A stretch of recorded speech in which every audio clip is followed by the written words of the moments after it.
Bien, bonjour à tous et bienvenue à l'Amphi 400 de l'UNC pour ce colloque intitulé « La Nouvelle-Calédonie face à la crise des finances publiques » préparé par Manuel Tirard. Merci Manuel et tous les gens qui ont contribué à la préparation du colloque. Bienvenue à tous. Donc on va commencer avec l'ouverture protocolaire comme d'habitude, durant laquelle vous aurez deux prises de parole, et la première prise de parole est partagée. Donc la première prise de parole de l'université avec le président et Catherine Riss, et ensuite la prise de parole de monsieur le haut-commissaire. Donc on va commencer tout de suite cette ouverture protocolaire officielle par le discours de monsieur Gaël Lagadec, président de l'université. Merci.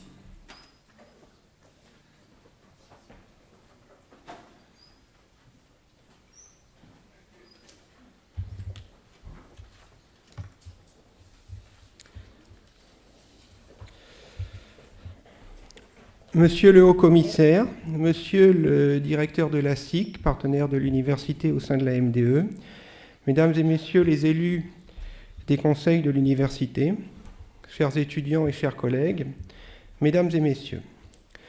Bonjour à tous et bienvenue à l'Université de la Nouvelle-Calédonie pour ce colloque sur la crise des finances publiques organisé par Manuel Tirard, que je salue. C'est notre deuxième colloque de l'année, après celui organisé par Étienne Cornu sur la coutume kanak dans le droit calédonien. Catherine Riss, la directrice de l'équipe de recherche en droit, économie et gestion, le LARGE, vous en dira plus tout à l'heure sur le programme de colloque que l'équipe a préparé sous la forme d'un cycle relatif à l'avenir de la Nouvelle-Calédonie. Ce colloque sur les finances publiques constitue donc le premier volet de ce cycle. Avec ce colloque, l'université continue de suivre sa feuille de route qui est tracée non seulement par le Code de l'éducation et par ses statuts en matière d'enseignement supérieur et de recherche, mais également, petite particularité calédonienne, par l'accord de Nouméa. L'accord de Nouméa qui, on le sait, en son article 4.1.1, indique que l'université de la Nouvelle-Calédonie répond aux besoins de formation et de recherche propres à la Nouvelle-Calédonie. Alors oui, indéniablement, nous répondons vraiment à la commande puisque le cycle de colloques porte sur l'avenir budgétaire, économique et institutionnel de la Nouvelle-Calédonie. Une nouvelle fois, les équipes du LARGE de l'université ont travaillé sur les thématiques locales et ont ajouté une dimension régionale et internationale au colloque avec la présence et l'intervention d'universitaires venus de Polynésie française, d'Australie et du Japon. Je salue ici la venue de ces collègues qui nous honorent de leur présence. Nos travaux, qui s'expriment par des colloques ou des conférences, sont bien sûr des travaux universitaires qui ont vocation à enrichir notre réflexion et nos connaissances universitaires. Mais cela va au-delà, car à un peu plus d'un an du référendum de 2018, on peut dire que ce cycle de colloques tombe à point nommé, et qu'au-delà de la sphère universitaire, il peut constituer un éclairage scientifique pour des élus, mais également pour des citoyens. Et le sujet du colloque nous renvoie à une actualité qu'on pourrait presque qualifier de brûlante. En effet, il ne se passe pas une semaine, voire une journée, sans que les médias n'évoquent la crise ou le ralentissement économique auquel est confrontée la Nouvelle-Calédonie depuis au moins 3 ans. Il n'est d'ailleurs pas évident de discerner s'il s'agit d'une authentique crise aux graves répercussions sociales ou politiques, ou s'il s'agit plutôt d'un atterrissage après une période d'euphorie économique liée aux investissements directs étrangers et à la construction des usines. Ce qui est certain, c'est que les finances publiques ont donné des signes de faiblesse depuis au moins 3 ans, avec un effet de ciseau qui a été constaté par différents membres du gouvernement en charge du budget et présenté au Congrès. Les dépenses ont augmenté rapidement et les recettes, notamment fiscales, ont quant à elles chuté de façon assez importante. La situation financière de l'État, de la Nouvelle-Calédonie et des collectivités locales s'est dégradée, et avec elle leur capacité à soutenir l'économie locale. Les élus en sont bien conscients, la population y est sensibilisée et même mise à contribution à travers différents outils fiscaux. Mais pour en revenir au colloque proprement dit, la Nouvelle-Calédonie reste confrontée à une crise des finances publiques Qu'elle devienne indépendante ou pas dans les années à venir n'est pas ici le sujet central. Mais les trois partenaires de l'accord de Nouméa, que sont l'État, les indépendantistes et les partisans d'un maintien dans la France, s'accordent à dire qu'elle est dans une séquence politique de décolonisation et d'émancipation.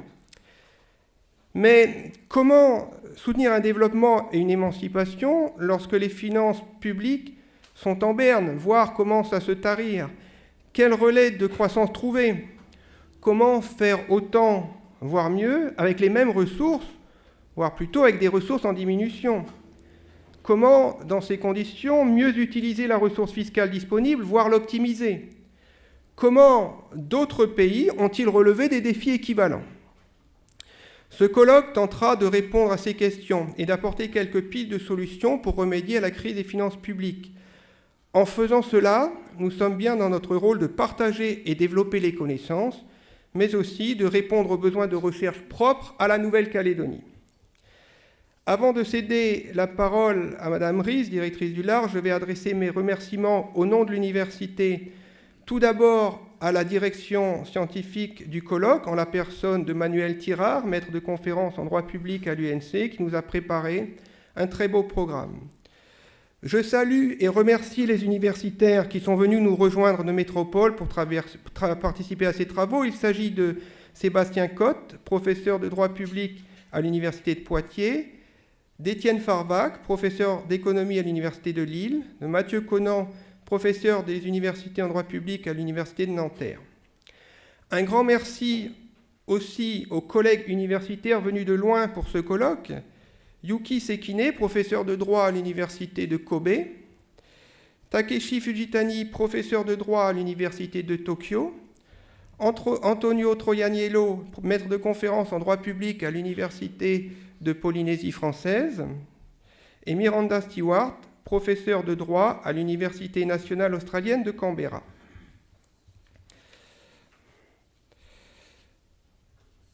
Je souhaite également remercier les partenaires de l'université qui sont également les financeurs pour un certain nombre d'événements et particulièrement, bien entendu, les collectivités. Je remercie donc ceux qui ont participé au financement de ce colloque et d'autres manifestations qui, comme on l'imagine, ont un coût.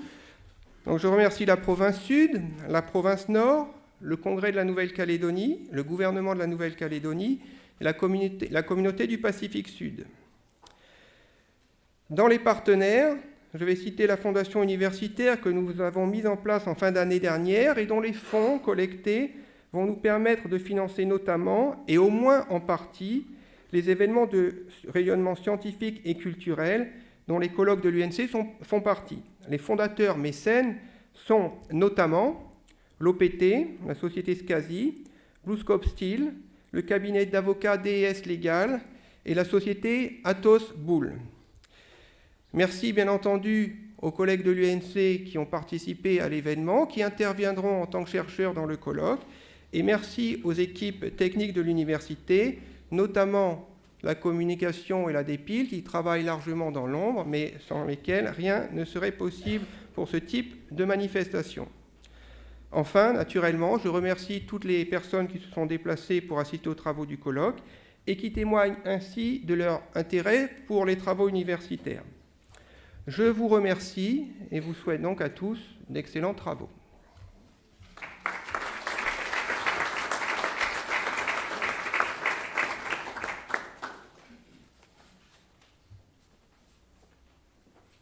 Merci, Monsieur le Président. Maintenant, je vais appeler Catherine Ries, directrice de l'équipe de recherche Le Large à l'UNC.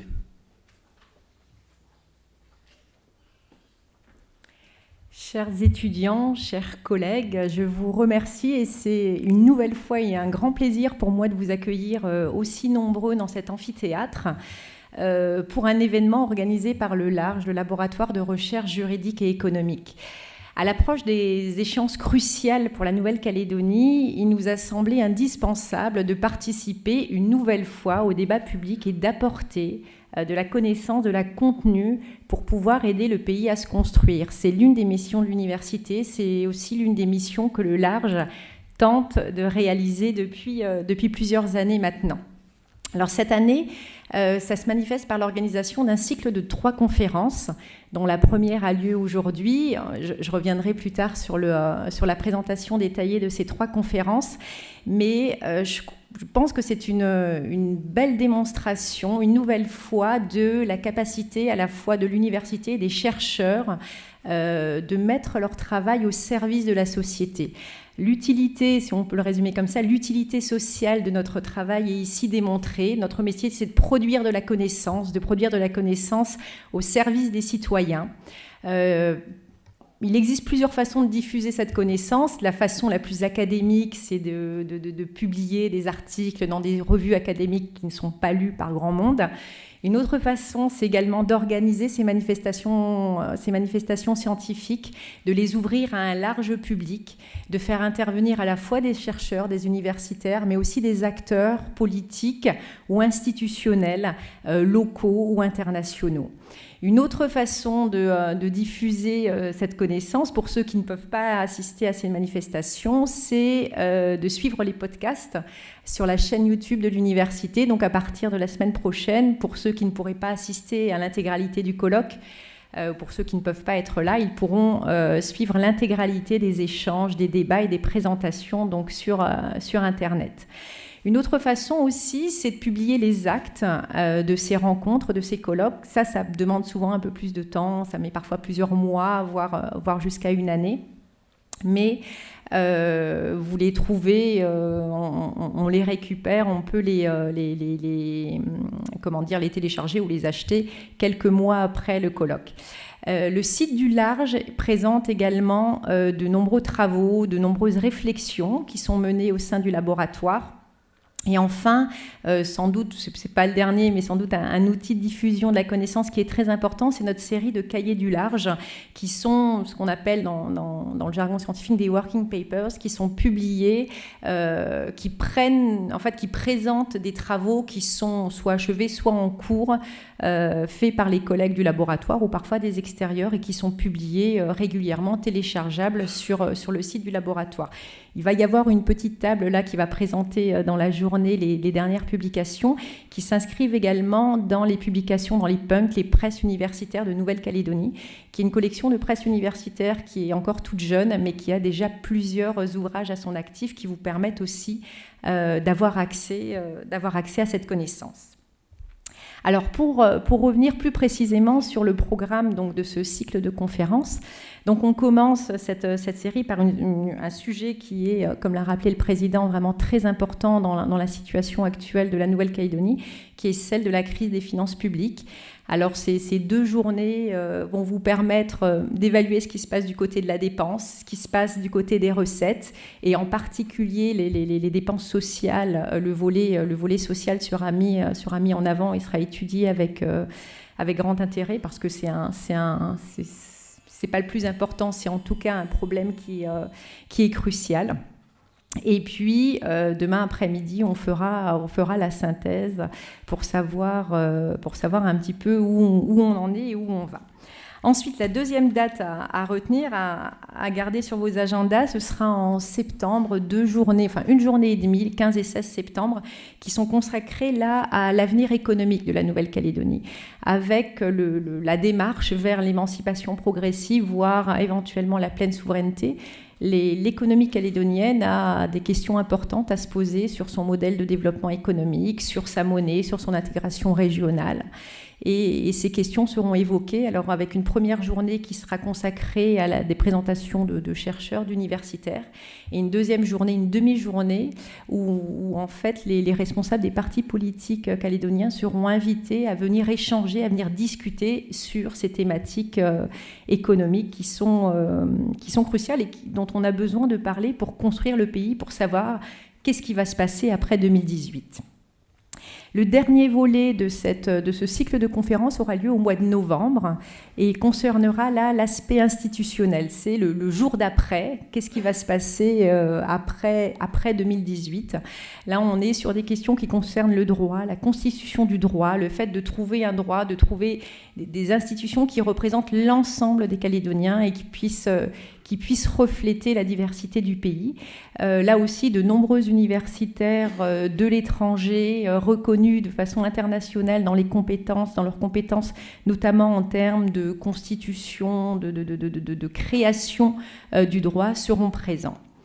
Voilà, donc ce cycle de conférences, je l'espère en tout cas, apportera beaucoup au pays. J'espère qu'il pourra intéresser les décideurs, le gouvernement, les provinces et ceux qui ont à préparer le pays. Je finirai comme l'a fait le président, je me joins à lui pour remercier tous nos partenaires institutionnels qui ont accompagné cet événement et les suivants. Je remercie bien évidemment nos collègues qui viennent plus ou moins loin, l'Australie, la Polynésie française, le Japon, la France. Merci d'être venus d'aussi loin pour apporter votre connaissance et votre expertise à ces journées. Je remercie bien évidemment les collègues du Large qui se sont investis. Alors d'abord Manuel Tirard, bien sûr, dans l'organisation de cette belle manifestation, mais aussi tous les autres collègues qui interviennent, qui contribuent à ce colloque. Je nous souhaite à tous un très bon travail, bonne réflexion, échanges riches et nombreux. Merci.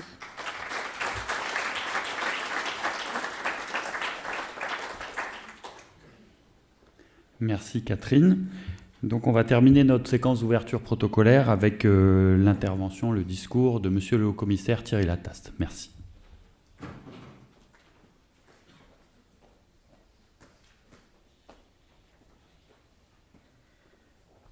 Merci de m'avoir convié aujourd'hui. Merci, Monsieur le Président de l'Université de la Nouvelle-Calédonie. Merci, Madame la directrice du Large. Et merci à Manuel Tirard qui a organisé la séquence de ces 2 jours. C'est avec plaisir que j'ai répondu à votre invitation. Plaisir parce que l'université remplit ainsi, comme le président l'a rappelé, à la fois sa mission statutaire et l'appel particulier ou l'attente particulière qui était exprimée par l'accord de Nouméa et par les signataires de l'accord de Nouméa, mais aussi parce que le thème choisi aujourd'hui est sans doute un de ceux qui sont le moins présents, le moins explorés, alors qu'il est tout à fait déterminant dans le devenir institutionnel de la Nouvelle-Calédonie et dans le chemin qu'elle va se choisir dans les prochains mois et les prochaines années. Donc, représentant de l'État en Nouvelle-Calédonie, État partenaire et signataire de l'accord de Nouméa, il m'a paru intéressant de venir ici rappeler ce qu'étaient dans ce domaine à la fois les contraintes qui pèsent sur l'État et les engagements qu'il a manifestés au fil des 20 dernières années et qui reste tout à fait significatif aujourd'hui. Je suis persuadé qu'à un moment où l'État, au plan national, est confronté à la crise des finances publiques qui va éclairer le destin propre de la Nouvelle-Calédonie, la manière dont les choses sont prises ici, reçues ici, et dont il contracte des engagements et les exécute est tout à fait déterminante. L'État en Nouvelle-Calédonie dépense budgétairement, bon an, mal an, autour de 150 milliards CFP, ce qui représente 12% du produit intérieur brut de la Nouvelle-Calédonie. Ces dépenses sont d'abord des dépenses de fonctionnement des propres services de l'État et pour l'essentiel, la prise en charge des rémunérations des fonctionnaires et militaires présents en Nouvelle-Calédonie. Cela représente 85 milliards CFP par an avec 7000 agents, une stabilité en légère croissance depuis 2011 puisque les services ont peu perdu d'effectifs et que par contre des secteurs comme la police, la gendarmerie, l'université, bientôt le centre pénitentiaire sont en croissance et sans doute mes chiffres sont-ils incomplets puisque les 375 gendarmes mobiles qui sont constamment en Nouvelle-Calédonie, mais par rotation de 3 mois, sont pris en charge budgétairement dans leur garnison d'origine. C'est la même chose pour le petit millier de militaires du RIMAP, composé d'unités tournantes qui viennent pour un trimestre et qui budgétairement figurent dans les unités d'origine et non pas dans l'unité d'accueil qui est située en Nouvelle-Calédonie. Enfin, il y a eu une assez forte croissance, bien que la compétence ait été complètement transférée à la Nouvelle-Calédonie, des personnels de l'enseignement secondaire, puisqu'il a fallu pourvoir, et il faudra pourvoir d'ailleurs, les 2 nouveaux lycées assumés à 100% en construction par l'État pour 12 milliards CFP de Point Bout dans sa transformation et du Mont d'Or dans sa création. L'État prend aussi en charge, sans qu'il y ait une véritable logique institutionnelle à cela, des dépenses qui devraient incomber à la Nouvelle-Calédonie en matière de services. Je prends par exemple un exemple, c'est la direction des douanes de la Nouvelle-Calédonie qui exerce quelques missions d'ordre public pour le compte de l'État, mais qui pour l'essentiel conçoit, applique, travaille et perçoit des recettes au bénéfice de la Nouvelle-Calédonie. Or, c'est l'État qui à 100% prend en charge le fonctionnement du service. Il y en a pour 1,4 milliard CFP par an et des recettes perçues à hauteur de 51 milliards pour la Nouvelle-Calédonie. Je dirais plus par le poids de l'histoire que par une logique institutionnelle. L'État a continué à rendre ce service à la Nouvelle-Calédonie alors que rien ne le commandait dans les textes institutionnels.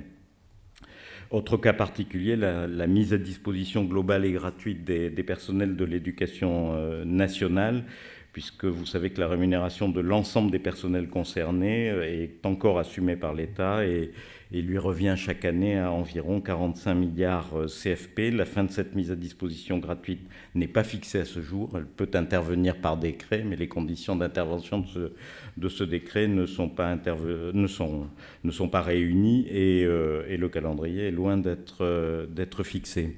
L'État verse ici aussi des dotations, comme ailleurs sur le territoire national, mais sur des recettes perçues ailleurs, des dotations aux collectivités locales. Celles-ci sont des dépenses obligatoires pour l'État, à la fois en dotation globale de fonctionnement pour la Nouvelle-Calédonie, pour les 3 provinces et pour les communes. Il y en a au total pour 30 milliards CFP par an. Et à cet égard, la Nouvelle-Calédonie a été protégée par son statut, puisque la loi prévoit une évolution positive du montant des dotations qui représente un peu plus de 6 milliards CFP. Enfin, l'État a maintenu le montant des dotations globales de fonctionnement allouées aux provinces et aux communes, alors que, vous le savez, elles ont subi une attrition marquée sur le reste du territoire national. La baisse des concours financiers de l'État aux collectivités en 2016 a été de 9,6% et la Nouvelle-Calédonie a échappé à cette mesure nationale.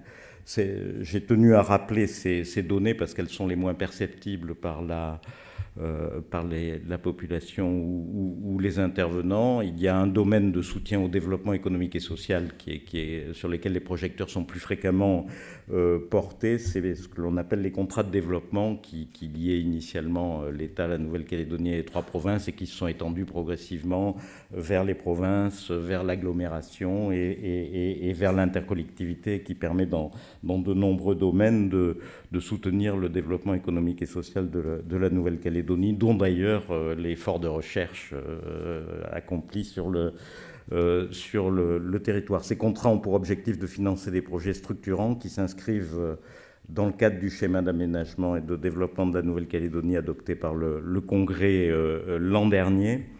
Depuis 1990, 5 générations de contrats se sont succédées. Sur ces 25 ans, ce sont 390 milliards CFP qui ont été investis pour le développement de la Nouvelle-Calédonie, dont un peu plus de la moitié, 200 milliards, assumés et financés par l'État.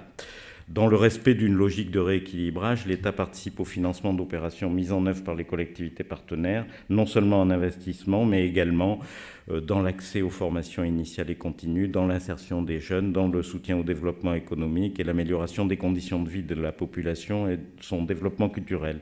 À ce titre, la participation touche des secteurs variés, qui vont de la santé aux infrastructures portuaires, aéroportuaires, terrestres, au logement social, au secteur de la pêche, du tourisme, de l'agriculture ou encore aux équipements publics et réseaux divers, sans oublier la valorisation et la préservation des richesses naturelles, ainsi que le soutien, je le disais à l'instant, des programmes de recherche et d'appui au développement. Enfin, un volet important est consacré aux dispositifs d'insertion et de lutte contre les exclusions, qui constituent une priorité pour l'État. Sur les dernières générations de contrats, les 3 dernières générations de contrats, l'État a ainsi contribué à financer 14 819 logements sociaux livrés et fort complétés par l'intervention de la défiscalisation nationale, qui est plus difficile à quantifier. L'État apporte entre 75% dans la province sud et 80% dans les provinces nord et îles des aides attribuées pour la construction de logements, tandis que les provinces contribuent à hauteur de 20 ou 25%. Le directeur de la SIC qui est dans la salle peut témoigner de ce soutien continu. L'année 2016 a vu la fin de la 5e génération de contrats et la conclusion de contrats pour la nouvelle période. Cette 5e génération portait sur un montant contractualisé de 93 milliards CFP, dont la moitié a été prise en charge par l'État. Sur ce contrat, l'État a affiché un engagement très important à la restructuration de l'offre de santé à travers à la fois l'opération du Médipôle et puis la construction du centre hospitalier du Nord à Koné, l'accès aux infrastructures de base comme depuis l'origine des contrats qui rassemblent à la fois l'adduction d'eau potable, l'assainissement et les créations et requalifications de routes au bénéfice de l'habitat en milieu tribal a été particulièrement marqué et pèse à hauteur de 25% des financements accordés. Sur la période, sur ce contrat, 386 587 Calédoniens ont pu être identifiés comme bénéficiaires. Alors, c'est le propre des logiques un peu technocratiques d'évaluation que d'essayer de voir qui bénéficie de telle ou telle action. Et bien sûr, certains ménages ou certains Calédoniens peuvent bénéficier d'actions conduites dans des domaines divers, d'où un chiffre supérieur à la population calédonienne.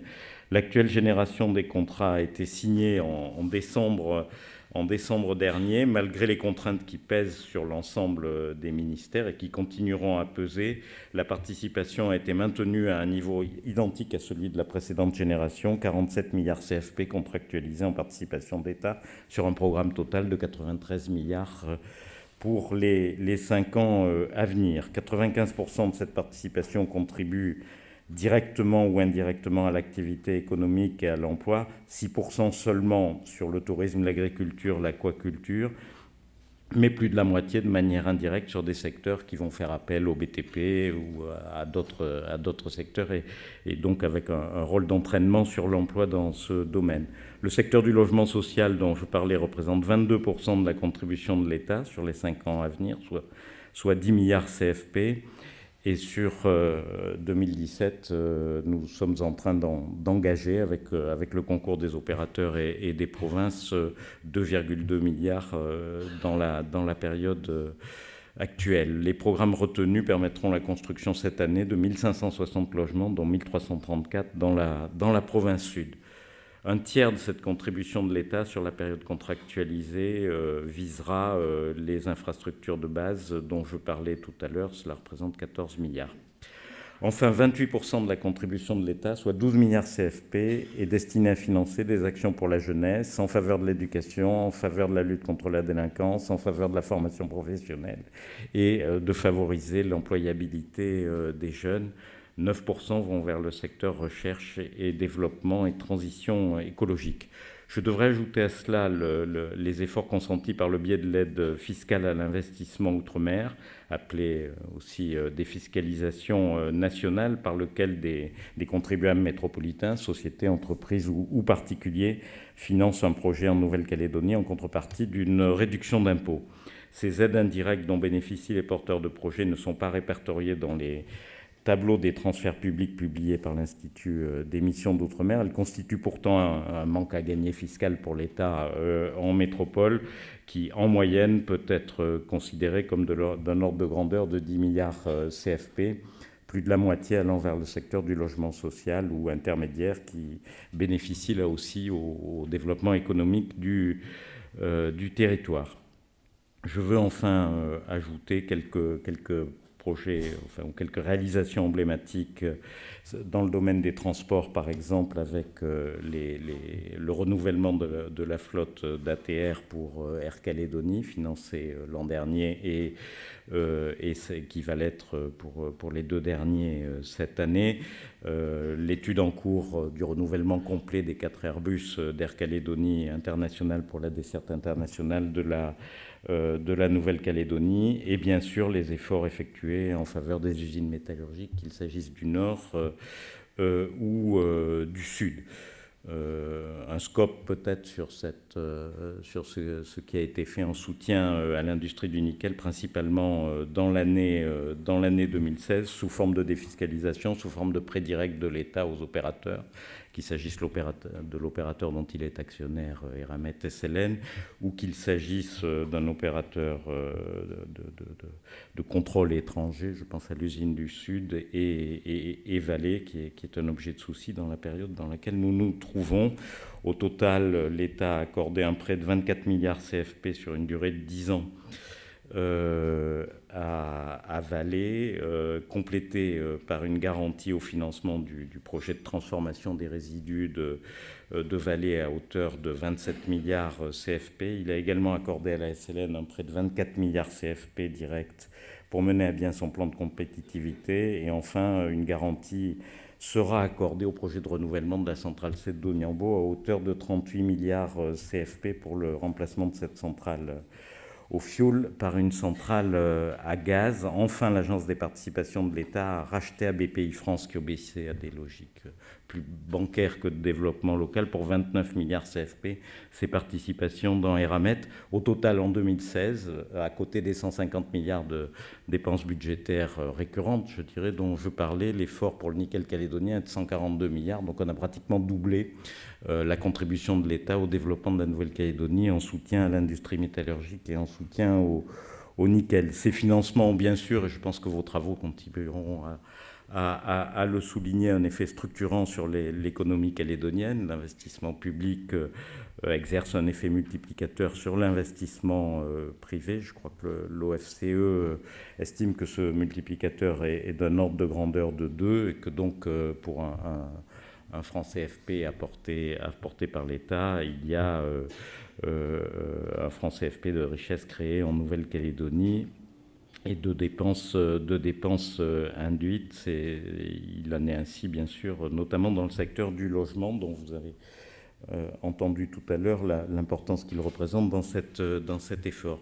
De 2000 à 2015, le taux de croissance du PIB de la Nouvelle-Calédonie a été en moyenne de 3,7%, donc significativement supérieur, plus du double, de celui de la métropole, qui sur la même période a été de 1,5%. Ces chiffres représentent, me semble-t-il, une indication de ce qu'a été l'effet levier de l'ensemble des financements publics, dont les transferts de l'État. C'est vrai que la croissance du PIB calédonien a dépassé aujourd'hui l'augmentation des transferts de l'État, mais c'est bien une augmentation des transferts de l'État qui est intervenue dans la même période et qui a témoigné d'un véritable dynamisme sur les 15 dernières années, qui correspondent à la période d'application de l'accord de Nouméa, et dont on ne peut que se réjouir. Je voudrais souligner ici que cet effort de l'État est d'autant plus appréciable que, contrairement au département d'outre-mer, la Nouvelle-Calédonie et les richesses de Nouvelle-Calédonie ne contribuent en rien aux dépenses de l'État, ici ou ailleurs sur le territoire national. Le contribuable calédonien ne paye pas un franc CFP pour ses gendarmes, sa justice, ses relations internationales, sa police ou son université, en tant que les enseignants-chercheurs sont pris en charge par l'État. En effet, compétente en matière fiscale, la totalité des recettes perçues en Nouvelle-Calédonie est redistribuée localement. En d'autres termes, ce que l'État verse ici provient des contributions versées par les contribuables français de métropole et des DOM et a vocation à rester en Nouvelle-Calédonie. La plus-value économique et sociale générée par ces transferts reste également en Nouvelle-Calédonie. Comme vous le savez, ce financement n'est pas une fin en soi. Il n'a de pertinence et de sens que s'il s'insère et s'intègre à une vision ou à un processus qui place le bien-être des populations et le développement humain au centre de ses préoccupations. C'est le rôle que s'est fixé l'État dans les 20 dernières années en Nouvelle-Calédonie, dans le cadre il y a 30 ans de l'accord de Matignon, puis de l'accord de Nouméa. Et c'est la question que l'État doit se poser au moment où les Calédoniens vont choisir une solution institutionnelle, à un moment où chacun connaît et mesure les contraintes qui pèsent sur l'État au plan national. Donc il y a une visée stratégique qui sera à partager et que votre colloque peut bien sûr permettre d'éclairer. Merci.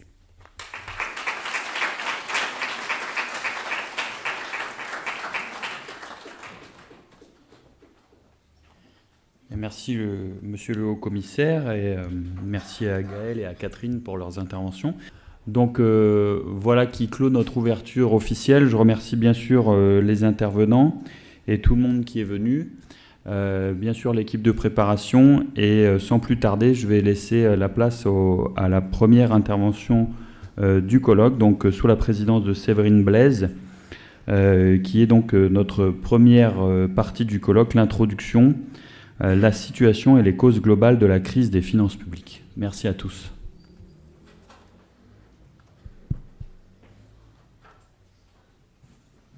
Bien, bonjour à tous. Il nous manque un intervenant, mais qui ne devrait pas tarder, je pense, à prendre place. Tout d'abord, je tiens à remercier Manuel Tirard de m'avoir fait l'honneur d'ouvrir la partie scientifique de ce colloque. Donc, une partie introductive qui s'intitule « Situation et causes globales de la crise des finances publiques ».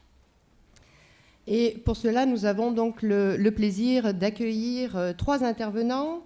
Monsieur Étienne Farvac, qui est professeur d'université à l'Université de Lille, professeur d'économie, pardon, à l'Université de Lille.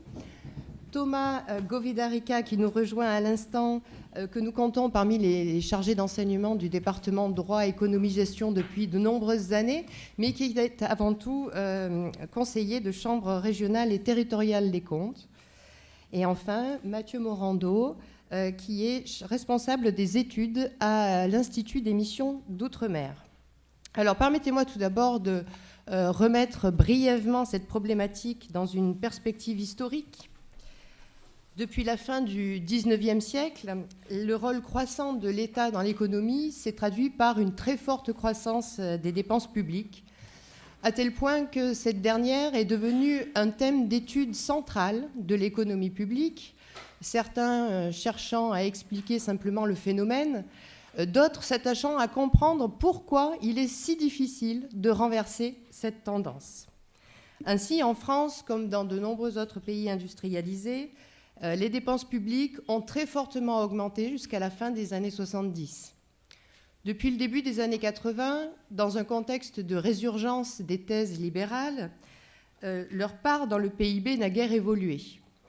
Le ralentissement de la croissance économique s'est accompagné d'un ralentissement du rythme d'augmentation des dépenses publiques et des prélèvements obligatoires. Ce ralentissement s'est effectué sous une double pression. D'une part, la nécessité de rééquilibrage des comptes publics, mais aussi une volonté particulière et idéologique de limiter le rôle des transferts sociaux, le plus souvent par la compression des dépenses sociales.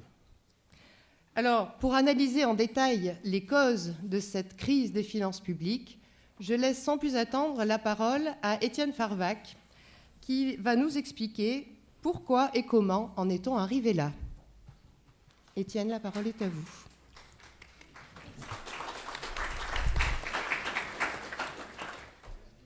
Merci à Manuel pour l'invitation et à l'Université Nouvelle-Calédonie pour son soutien. Et donc mon rôle ici va être de faire un cadrage alors assez large. Les universitaires aiment beaucoup faire des entonnoirs. Et donc moi je suis tout en haut de l'entonnoir et puis on va arriver dans la journée et dans les 2 jours qui viennent sur des points beaucoup plus précis. Donc un cadre très général avec un plan qui va se dérouler un peu en 3 parties, même si je serai assez bref sur la première parce que je pense qu'il y a des choses qui sont pas mal connues, donc je passerai assez rapidement. J'insisterai plutôt sur la deuxième partie qui sont vraiment les causes structurelles et puis les renouvellements de l'analyse économique depuis la crise quand même qui sont revenus sur ces sujets. Et puis conclure un peu sur ce qui reste à faire, ce qui reste à comprendre. Et on a au minimum 2 jours, mais il y aura probablement encore d'autres efforts à faire pour le faire. Donc tout ce qui est première partie, donc sur les raisons conjoncturelles, il faut se souvenir quand même que on parle d'une grande récession, c'est une grande récession, c'est quelque chose d'historique à l'échelle. Ce que vous avez ici sous les yeux, donc c'est une comparaison entre la grande dépression des années 30 et la grande récession donc des années 2000-2010. Donc en bleu, c'est les périodes des années 30, et en rouge, c'est ce qui s'est passé dans les années 2000. Donc, enfin 2008-2010. Donc ce que l'on constate tout simplement ici, c'est que les trajectoires sont à peu près identiques, ce qui montre bien que c'était une grande récession, mais que la reprise est relativement plus rapide, et notamment parce que les politiques économiques, monétaires surtout, mais aussi budgétaires, eh bien, ont pu intervenir plus rapidement que dans les années 30.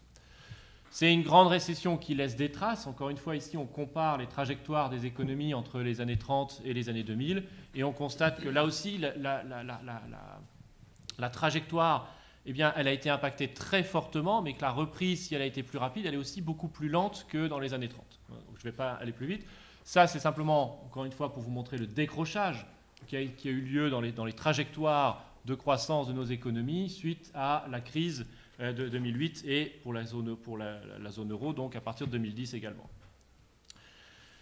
Un focus un peu particulier sur un pays dont on a beaucoup entendu parler, mais qui continue à souffrir très fortement, c'est la Grèce. Ici, vous avez une comparaison, donc notamment sur le graphique de droite, entre la trajectoire qu'ont connue les États-Unis dans les années 30, donc une trajectoire qui est marquée, qui fonde une partie de la macroéconomie contemporaine, et puis la trajectoire des États-Unis est en rouge, et la trajectoire de la Grèce actuellement. Donc vous constatez que la Grèce est un pays qui souffre plus encore et bien plus encore que les États-Unis dans les années 30, ce qui n'est pas peu dire.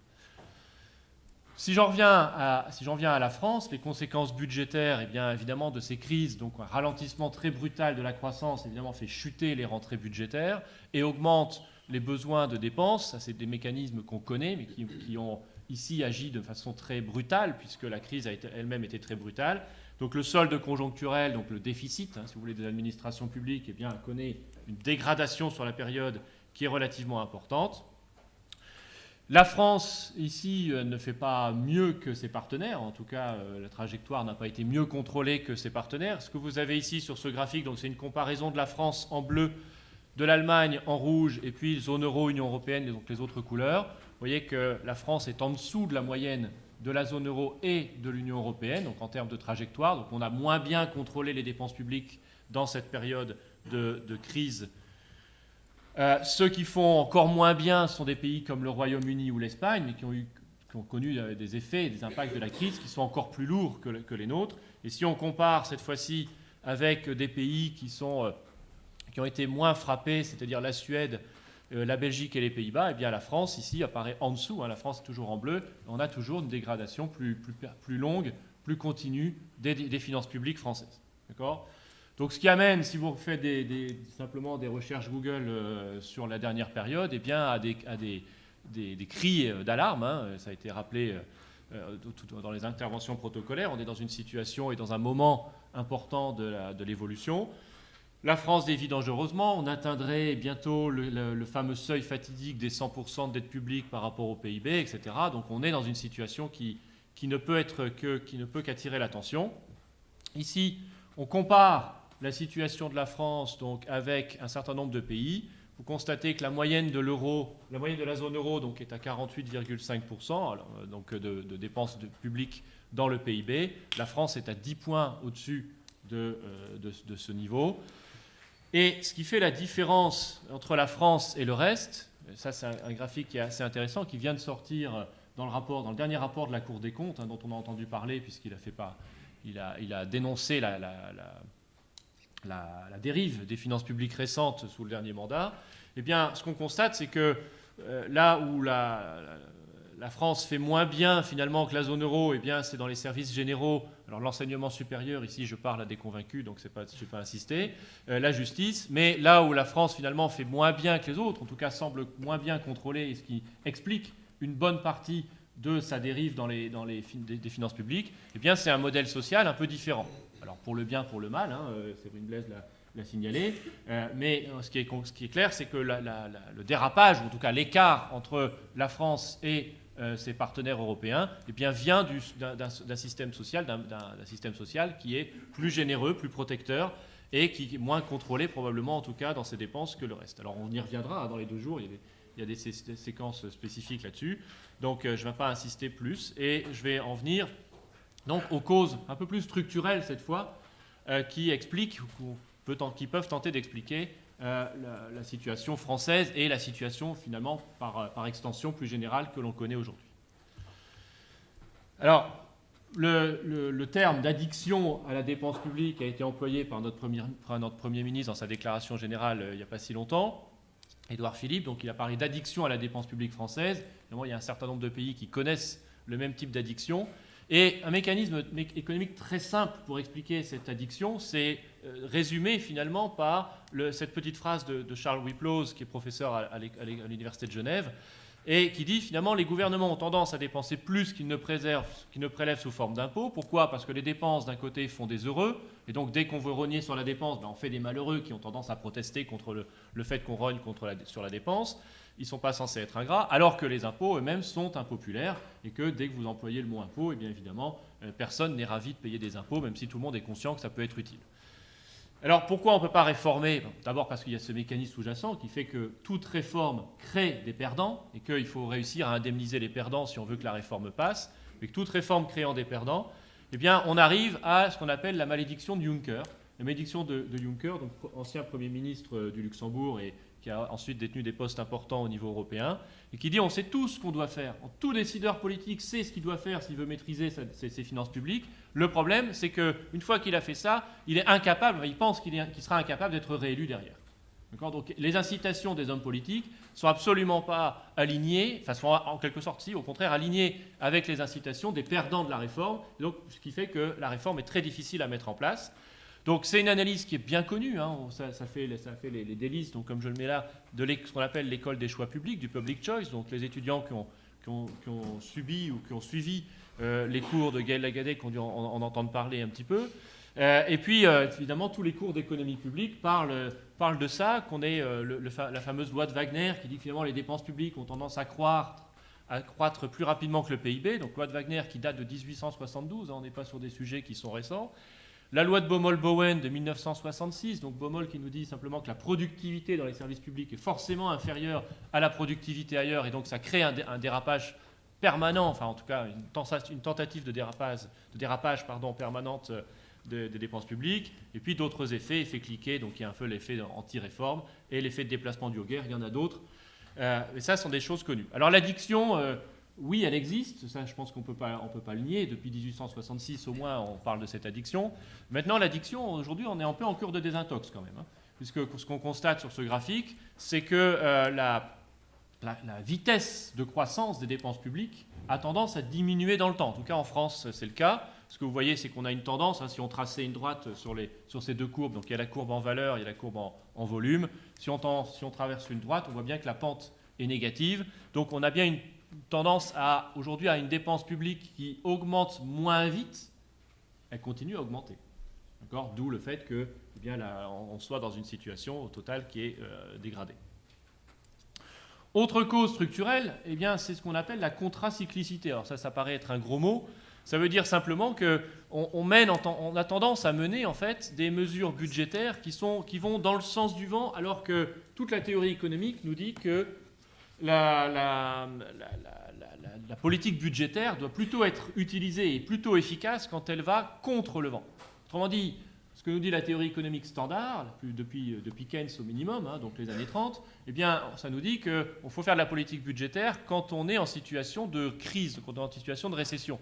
Or, les gouvernements ont tendance à mener des politiques qui sont contracycliques, donc qui vont plutôt faire des réductions de dépenses alors qu'on est en récession et qu'on aurait besoin de dépenses supplémentaires, et faire de la croissance des dépenses publiques alors qu'on est déjà en croissance.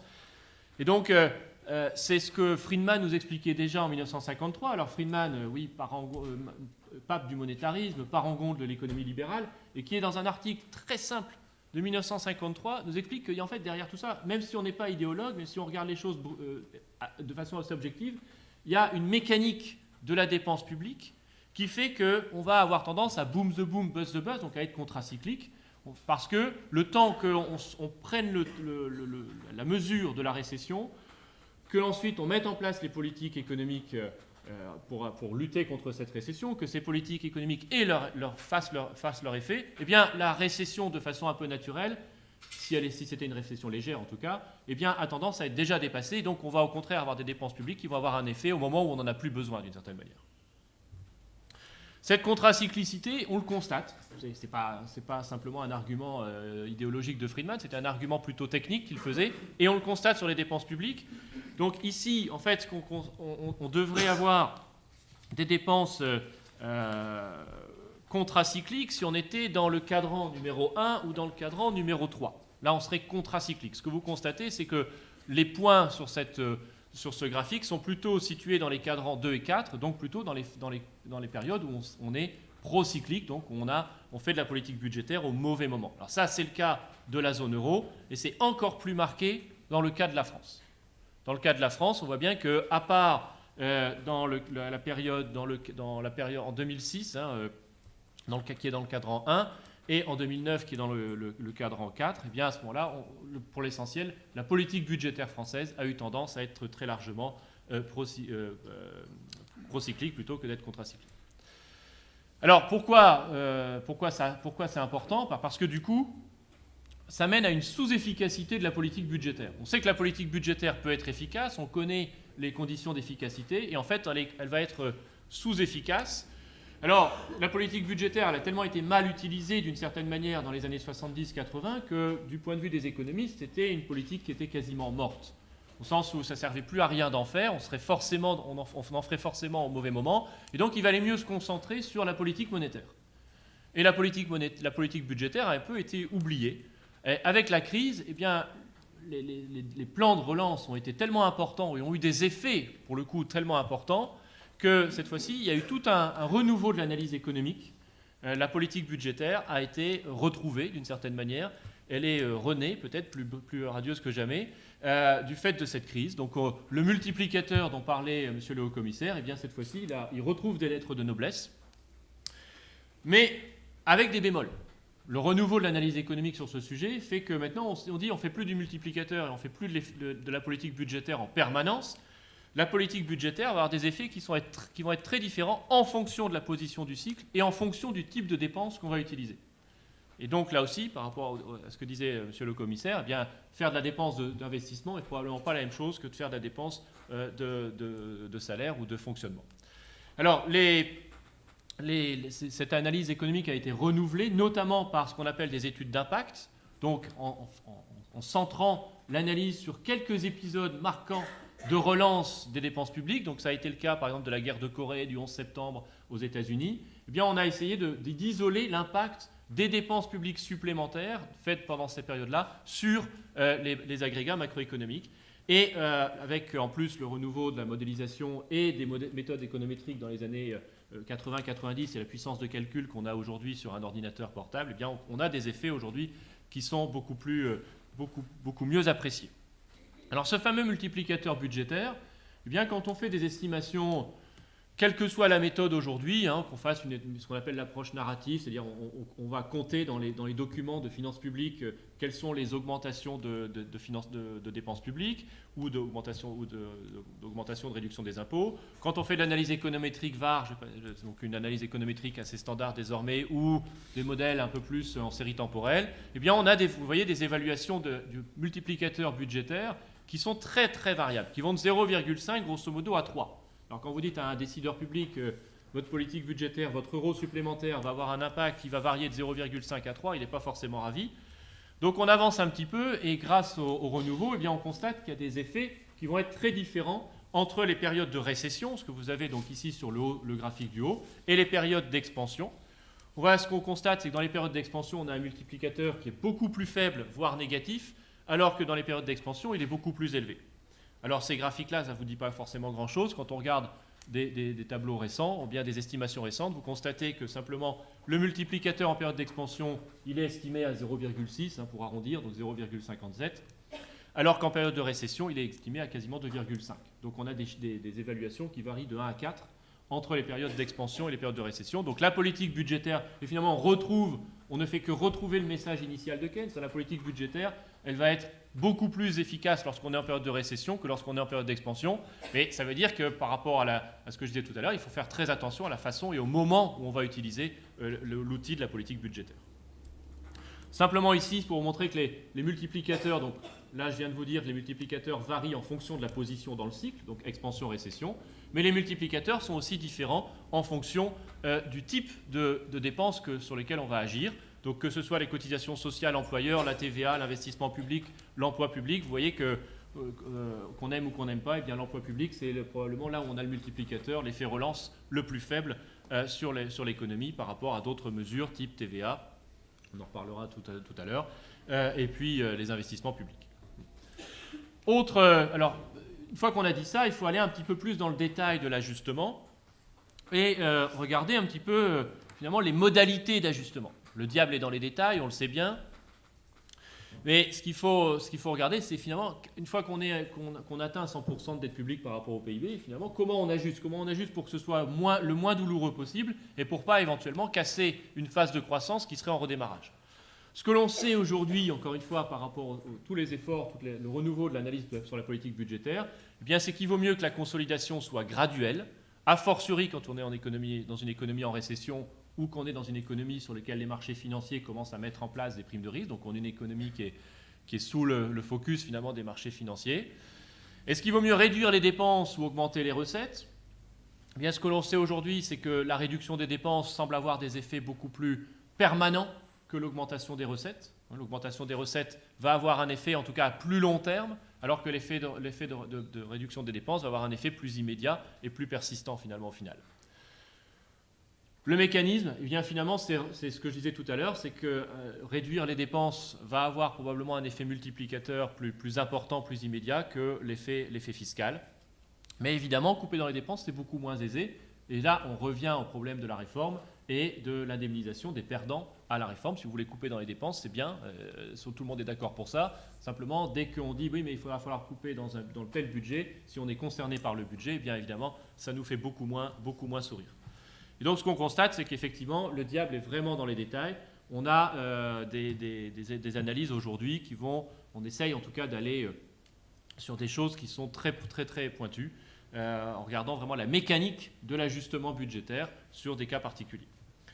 Donc, j'en viens à ma conclusion. Ça veut dire qu'on a aussi un problème de voir quelles sont les institutions qui seraient éventuellement les plus efficaces pour remettre une économie sur une trajectoire qu'on pourrait dire soutenable. Il a beaucoup été fait mention de conseils budgétaires indépendants. Donc, de la même manière que les banques centrales sont devenues indépendantes dans les années 80, eh bien, peut-être que remettre finalement l'outil de politique budgétaire à des conseils indépendants, eh bien, ce serait une manière de réduire la malédiction de Juncker, de fait de retirer finalement le pouvoir de décision aux politiques. Alors évidemment, ils ne sont pas ravis, ça c'est clair. Une autre manière d'essayer de contrôler l'activité du politique, c'est d'avoir une espèce de règle d'or institutionnelle. Alors, te dire finalement, la règle d'or typique recommandée par les économistes, c'est simplement qu'on ne devrait s'endetter que lorsque l'on fait de l'investissement. On ne devrait pas permettre l'endettement pour de la dépense de fonctionnement. C'est ce que toutes les collectivités locales connaissent, grosso modo, mais c'est ce que l'État ne fait pas pour lui-même, donc peut-être que ce serait au moins une modification à mettre en œuvre. Et enfin, pour terminer, pour ouvrir des perspectives sur les sujets de recherche qui devraient peut-être intéresser des étudiants dans l'avenir ou des collègues, eh bien, on manque probablement aujourd'hui d'analyse sur les effets de bien-être. C'est-à-dire, oui, couper dans les dépenses budgétaires, augmenter les impôts, c'est très bien, mais finalement, on sait les impacts économiques, mais on maîtrise très peu, finalement, le vrai effet sur le bien-être des agents, sur leur fonction d'utilité, diraient les économistes. Mais ça, on a très peu d'analyse de ce point de vue-là, parce qu'on n'avait jusqu'à présent pas vraiment de données à des niveaux individuels. Aujourd'hui, la microéconométrie quand même est beaucoup plus développée. On a des bases de données qui permettent de le faire, mais on est encore très pauvre et très, très peu avancé là-dessus.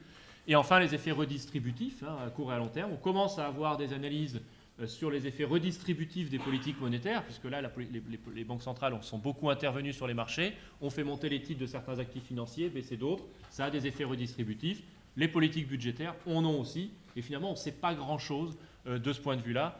Donc, il y a encore beaucoup de travail. Et dans les 2 jours que l'on a devant nous, eh bien, je pense qu'on va être amené à en discuter en long, en large, et en espérant qu'on ait quelques conclusions. Mais ça, on attendra donc la fin de l'après-midi prochaine.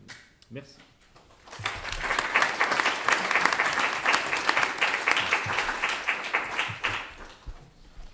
Merci beaucoup. Le temps donc que l'intervenant suivant prenne place, je vous demanderai donc je ne doute pas que cette présentation très intéressante ait suscité peut-être quelques questions. Je vous demanderai néanmoins donc d'attendre la fin des 3 présentations et nous aurons à l'issue des 3 présentations un moment d'échange au cours duquel vous pourrez éventuellement poser des questions.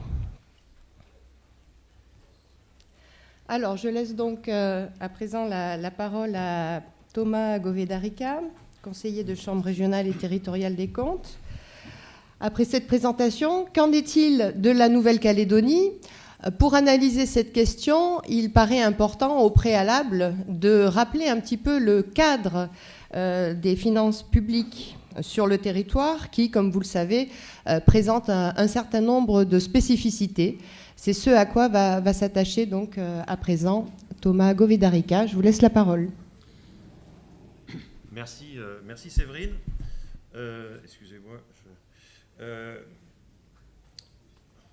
Voilà, pardon. Nous sommes en train donc, effectivement, Étienne était en haut de l'entonnoir, on est en train de descendre les parois de l'entonnoir pour zoomer sur la Nouvelle-Calédonie. Et donc,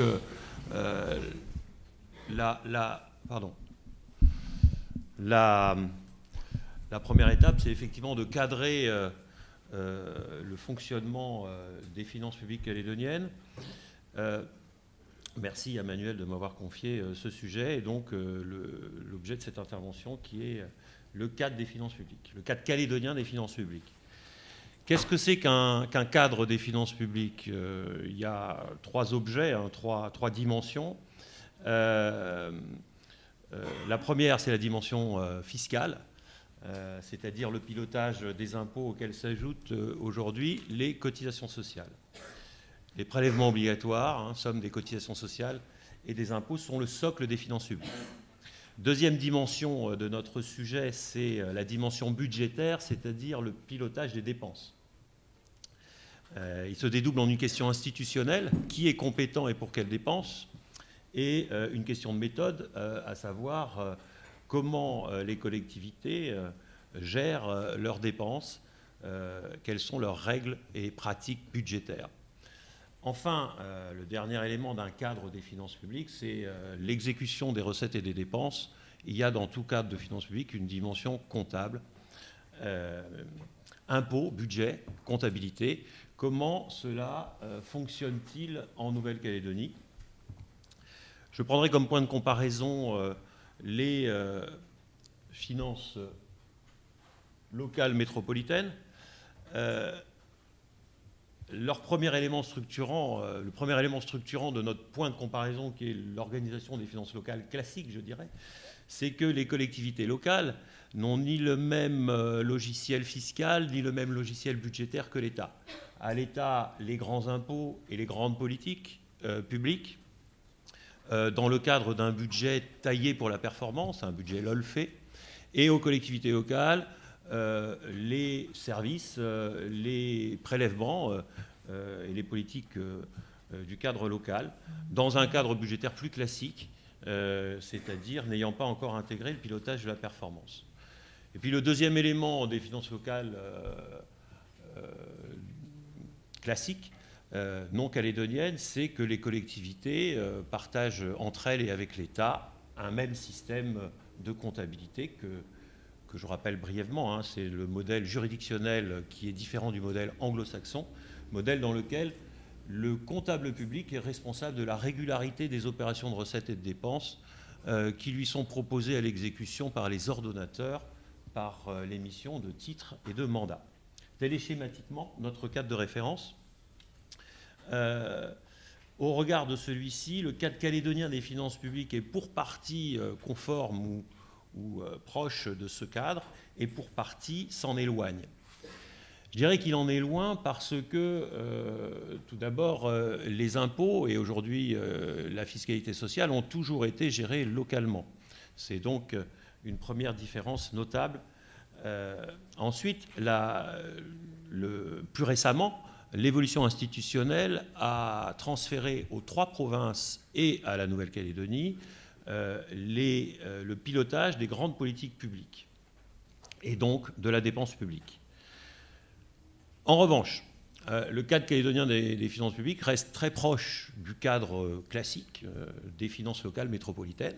Si l'on considère son fonctionnement comptable, la comptabilité publique d'une part, et si l'on considère aussi son cadre budgétaire, nous y reviendrons. C'est donc au travers du cadre de la dépense d'une part, des prélèvements obligatoires d'autre part en seconde partie, que je vous propose d'appréhender ces ambivalences du cadre calédonien des finances publiques entre spécificité et conformité au regard du cadre des finances locales classiques. Alors, s'agissant du cadre de la dépense, 4 points à souligner. Tout d'abord, donc, l'importance des politiques publiques menées au plan local.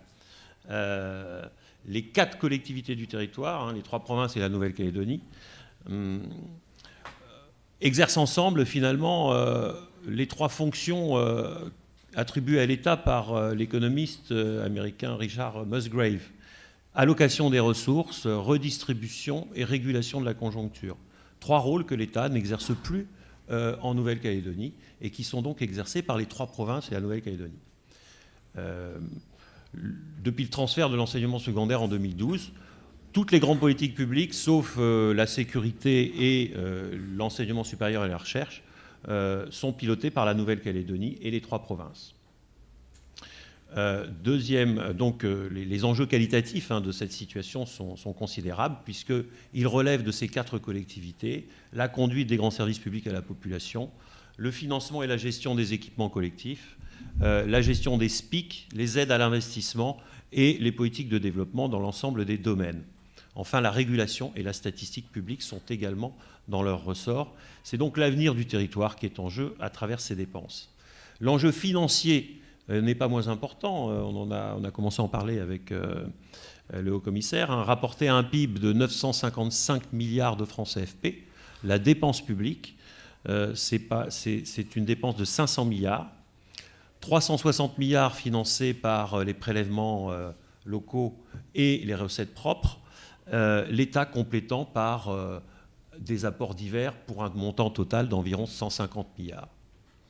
Ce montant n'intègre pas le coût de la défiscalisation, mais monsieur le haut-commissaire nous a indiqué qu'il fallait rajouter 10 milliards à peu près en moyenne pour cette action de l'État. Le deuxième point qui ressort du cadre de la dépense, c'est la multiplicité des acteurs. Je viens d'en parler. Le transfert des responsabilités de l'État s'est fait sur 4 collectivités, les 3 provinces et la Nouvelle-Calédonie. Il y a donc 3 niveaux territoriaux de gestion en Nouvelle-Calédonie, la Nouvelle-Calédonie, les provinces et les communes. À ces 3 niveaux s'ajoute le secteur social avec les caisses sociales, en premier lieu desquelles la CAFAT et l'ensemble des opérateurs de santé de statut public et privé. Il existe de nombreux établissements publics et d'organismes à statut divers, établissements publics, associations, GIP, SEM, qui sont en charge de domaines plus ou moins structurés de l'action publique. L'OPT, par exemple, est compétent pour l'ensemble du secteur des télécommunications. Le logement social relève en revanche de plusieurs acteurs, 3 SEM, un fonds relevant de la loi de 1898 sur les sociétés mutualistes et une association. L'économie mixte déborde très largement vers le secteur concurrentiel en Nouvelle-Calédonie, c'est une caractéristique également. Chaque province dispose, on le sait, d'une SEM de participation, Promo Sud, la SODIL et Sofinor, dont les filiales sont présentes dans de nombreux secteurs de l'économie calédonienne. La Nouvelle-Calédonie n'a pas de SEM de participation, mais elle a été autorisée pour des raisons d'intérêt général à prendre des participations dans des sociétés commerciales comme Air Calédonie ou Air Calin. Cette fragmentation entre les acteurs nous conduit au 3e enjeu du cadre institutionnel de la dépense, qui est la coordination. Et cette coordination, qui est un enjeu essentiel, puisqu'on sait qu'il y a un coût à l'absence de coordination et qu'il y a à l'inverse un effet de levier aux politiques coordonnées, la coordination est à ce stade insuffisante. Je serai bref sur le niveau communal, mais il faut tout de même souhaiter ici que l'intercommunalité progresse, car elle est relativement encore peu développée en Nouvelle-Calédonie. Les EPCI de la loi Chevènement n'ont pas été introduits sur le territoire, et les syndicats intercommunaux classiques sont en nombre relativement restreint. Mais je dirais que le principal sujet de coordination se situe entre les provinces et entre celles-ci et la Nouvelle-Calédonie. Si on prend l'exemple de l'enseignement, les communes financent les écoles et les services périscolaires, chaque province recrute et paye les instituteurs des écoles publiques, finance les collèges et les internats, la Nouvelle-Calédonie gère les collèges et les lycées, les agents du secondaire et le contrôle pédagogique du primaire, l'État collationne les diplômes, le contrôle pédagogique pilote le contrôle pédagogique du secondaire, paye les personnels du secondaire, le haut-commissaire l'a rappelé dans le cadre de la mise à disposition globale et gratuite, nomme le vice-recteur, et enfin il y a 3 réseaux confessionnels privés qui participent au service public de l'enseignement. On retrouve cette dispersion institutionnelle dans de nombreux secteurs, et il est difficile, bien sûr, dans un tel contexte, d'éluder le sujet de la coordination entre les collectivités et entre les acteurs. La coordination, c'est aussi un enjeu interne à chaque grande collectivité, puisqu'elle doit piloter ses satellites. Or, ce pilotage d'ensemble demeure perfectible. Il y a eu des progrès récemment avec notamment l'instauration par la Nouvelle-Calédonie de conventions d'objectifs et de moyens entre elle-même et ses établissements publics. Mais il faut encore progresser. Il y a différents points d'actualité qui montrent que c'est un sujet important. Il y a également un sujet dans la projection, la capacité de projection pluriannuelle des collectivités, qui pour l'instant est insuffisante, et également un dernier sujet de coordination, qui est l'existence de documents stratégiques de cadrage qui sont pour l'instant insuffisamment développés dans l'ordre juridique calédonien. Je dirais qu'en conclusion de cette première partie, l'importance des compétences transférées de cette première sous-partie est l'élément dominant du cadre des finances publiques calédoniens. Mais il en découle des obligations. Les politiques publiques doivent être mieux coordonnées en interne et en externe. On va voir qu'au regard de ce contenu exceptionnel en termes de compétences, en revanche, le cadre budgétaire et comptable de la dépense est tout à fait standard, je dirais. Le cadre comptable, c'est celui de la comptabilité publique. Alors, il a une vertu fondamentale qui est d'assurer la régularité de la dépense publique, ce qui constitue un élément premier et incontournable de la performance. Le cadre budgétaire, c'est celui des communes pour les communes et des départements métropolitains pour les provinces et la Nouvelle-Calédonie. Alors, ce cadre budgétaire a une grande vertu qui est d'assurer l'équilibre de la dépense publique. Étienne le rappelait à l'instant, il y a des règles d'équilibre qui empêchent de s'endetter pour fonctionner dans le système des finances locales et non pas pour l'État. Et c'est donc l'apport essentiel, je dirais, de ce cadre budgétaire au cadre des finances locales calédoniennes. L'endettement qui a fait l'objet de titres récents dans les médias trouvera nécessairement une limite dans les règles budgétaires de contrôle qui imposent aux collectivités de dégager un autofinancement suffisant pour rembourser l'annuité de leurs dettes. Alors, à la différence cependant du budget de l'État, le cadre budgétaire des provinces et de la Nouvelle-Calédonie n'est pas adapté à la performance. Il n'est pas fait pour ça. Et donc, le pilotage de la performance doit être superposé au cadre budgétaire. C'est un enjeu important. La Calédonie a commencé à le faire en 2009 avec le plan de performance des politiques publiques, le 4P, mais à ce stade, le chantier reste encore largement à poursuivre. On a vu que le cadre budgétaire ne permet pas une régulation de la conjoncture hormis par la constitution d'excédents qui seraient dépensés en période de basse conjoncture. Il y a des réflexions actuellement sur la constitution d'un fonds souverain qui représente des perspectives à travailler. Je dirais qu'au final, le cadre de la dépense publique en Nouvelle-Calédonie assure aux collectivités du territoire la gestion de l'essentiel de la dépense publique, selon un cadre budgétaire et comptable qui garantit l'équilibre des budgets, la régularité des opérations, mais qu'il conviendrait d'améliorer la coordination externe et interne des provinces et de la Nouvelle-Calédonie, et que celles-ci définissent un pilotage de la performance. Si l'on s'intéresse maintenant aux recettes au cadre des prélèvements obligatoires, je présenterai tout d'abord celui-ci en 2 temps, je dirais, l'autonomie fiscale et le système de la répartition fiscale. Alors, le point essentiel du cadre des prélèvements obligatoires, c'est bien sûr l'exercice par la Nouvelle-Calédonie de la compétence fiscale, à la fois sur la fiscalité et aujourd'hui sur les cotisations sociales en application du 1 et du 4 de l'article 22 de la loi organique. Il n'est pas interdit à l'État de prélever des impôts sur le territoire. Il y en a un, la taxe d'aéroport, qui est prélevée sur les compagnies aériennes qui desservent l'aéroport de Tontouta, mais la pratique est que la Nouvelle-Calédonie est l'unique acteur du pilotage des prélèvements obligatoires. Cette situation protège la Nouvelle-Calédonie des effets de la crise de la dette publique en métropole qui pousse à la hausse les recettes et à la baisse les dépenses. L'autonomie fiscale protège la Nouvelle-Calédonie de ce double effet. C'est un atout fondamental pour les finances publiques calédoniennes. Le deuxième aspect, c'est que cette autonomie fiscale est appuyée par le soutien de l'État qui a été détaillé par le haut-commissaire. Ceci allège la fiscalité et nous avons en Nouvelle-Calédonie un niveau de dépenses publiques de 53% du PIB, 500 milliards pour 955, avec des taux de prélèvement obligatoire, un taux de prélèvement obligatoire de 33%. C'est donc une situation favorable qui est en plus complétée par ce troisième constat qui est qu'il y a un potentiel fiscal important en Nouvelle-Calédonie, puisque avec 33% de taux de prélèvement obligatoire, les recettes s'élèvent à 320 milliards. Un point de prélèvement obligatoire, c'est 10 milliards de francs CFP. Il y a des marges de manœuvre en matière de prélèvement obligatoire. Et à cet égard, je dirais qu'il y a des actions qui sont menées de modernisation du système des prélèvements obligatoires, qui ont été menées dès le début des années 80 avec l'introduction de l'impôt sur le revenu, de l'impôt sur les sociétés, qui se poursuivent actuellement avec la TGC. C'est donc un bilan plutôt positif. Et il reste à évoquer le système de la répartition fiscale, avec ses avantages, mais aussi ses limites.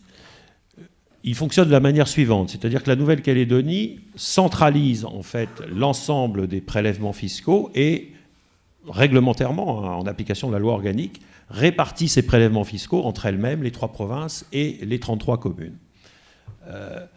Le montant donc des recettes fiscales propres des communes et des provinces est faible. Le dispositif, quelle est sa vertu? Il assure en premier lieu l'unité fiscale du territoire. Quelle serait la Nouvelle-Calédonie s'il y avait un régime d'impôt sur le revenu par province ou un régime d'impôt sur les sociétés par province, sans parler de droits de douane? Le second avantage de ce système, c'est de permettre la ventilation entre toutes les collectivités du territoire de recettes qui sont produites essentiellement sur l'agglomération du Grand Nouméa. Et je dirais, dans cette direction, le dernier avantage du système est de permettre une répartition orientée vers le développement du pays, en allouant aux provinces nord et des îles Loyauté des moyens relativement plus importants que ceux que leur population conduirait à définir, afin que celles-ci puissent avoir des moyens supplémentaires pour piloter le développement de leur territoire. C'est la politique du rééquilibrage. Alors, il y a donc des nombreux avantages au cadre actuel des prélèvements obligatoires, mais il ne faut pas se masquer ces inconvénients. Le premier inconvénient de ce système de répartition, c'est la rigidité des recettes. C'est-à-dire qu'on ne peut pas augmenter les recettes d'une collectivité sans augmenter les recettes des 36 autres, puisqu'elles sont toutes liées entre elles. Le deuxième point, c'est que les résultats de la répartition aboutissent à ce que certaines collectivités sont dotées de façon insuffisante et d'autres ont des dotations qui sont équilibrées. Donc voici au moins 2 raisons qui justifient qu'une fiscalité proprement locale soit mise en place, permettant à chaque collectivité de moduler ses recettes et de créer ainsi de la flexibilité fiscale. Alors, il y a des centimes additionnels qui ont été créés pour cela il y a fort longtemps, mais ils sont insuffisants. Ils sont votés à leur taux maximum et ne peuvent plus aujourd'hui être utilisés pour faire varier les recettes des collectivités. Alors, des actions ont commencé à être menées pour créer de la fiscalité propre locale, avec par exemple la création de la taxe communale d'aménagement pour les communes, mais cette orientation doit être poursuivie. Il y a donc une évolution du cadre fiscal qui est nécessaire vers la résorption de ces déséquilibres sans compromettre sa logique d'ensemble. Je dirais en conclusion que le cadre calédonien des finances publiques assure donc des équilibres primordiaux, l'équilibre financier et la qualité juridique interne de la dépense, mais qui devrait évoluer dans deux directions. D'une part, en poursuivant la modernisation de la fiscalité territoriale et locale, et d'autre part, en s'adaptant aux politiques publiques avec une meilleure coordination et le pilotage de la qualité, de l'efficience et de l'impact de la dépense publique. Merci.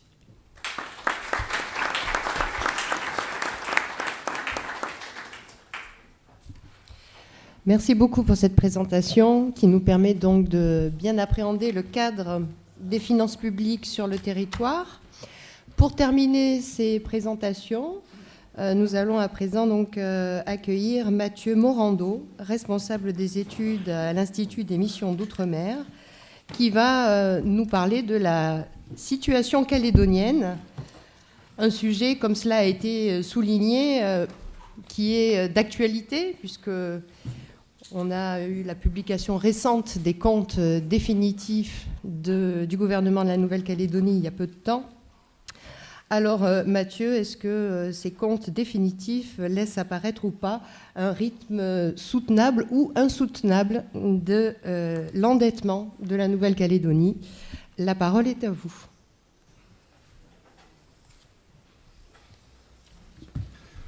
Merci Séverine. Bonjour à toutes et à tous. Merci à Manuel de nous avoir invités à l'Institut des missions d'outre-mer à participer à ce colloque. Ce que je vous propose, je ne l'ai pas lancé. Donc, on nous a invités à parler de la crise des finances publiques, mais peut-être que plutôt que de le poser comme une affirmation, j'aimerais le poser comme une question. Y a-t-il crise des finances publiques ? Et je vous propose une intervention qui soit plutôt un état des lieux. Il va s'agir de mettre quelques chiffres sur ce qui vient d'être présenté sur l'évolution des finances publiques sur les dernières années. En introduction, peut-être un mot sur la place du secteur public au sens de la comptabilité nationale. Donc là, c'est les chiffres qui sont issus des tableaux de l'économie calédonienne, publiés par l'ISEE, et qui rappelle le poids des administrations publiques dans le partage de la valeur ajoutée, donc le poids dans le PIB, 23% en 2000, et un poids qui a ralenti progressivement. On est en dessous de 20% depuis les années 2010. Si on regarde les répartitions des recettes des administrations publiques, on a sur le petit graphique à droite toute la partie prélèvement obligatoire en vert, donc tout ce qui est cotisations sociales et recettes fiscales. On voit que cette part a fortement augmenté. On a une substitution des transferts de l'État vers des prestations prélèvements obligatoires. Et avec aujourd'hui, le chiffre a été rappelé tout à l'heure, un taux de prélèvement obligatoire à 33%, qui est très proche en fait de la moyenne OCDE. Donc il y a encore un peu des marges de manœuvre. Ceci dit, on a une part des prélèvements obligatoires qui a fortement progressé. Pour autant, les transferts de l'État n'ont pas diminué, le haut-commissaire le rappelait tout à l'heure. Simplement, ils ont augmenté moins rapidement que le PIB. Et puis, au fur et à mesure qu'il y avait des transferts de compétences, effectivement, une sorte d'autonomie fiscale de plus en plus importante.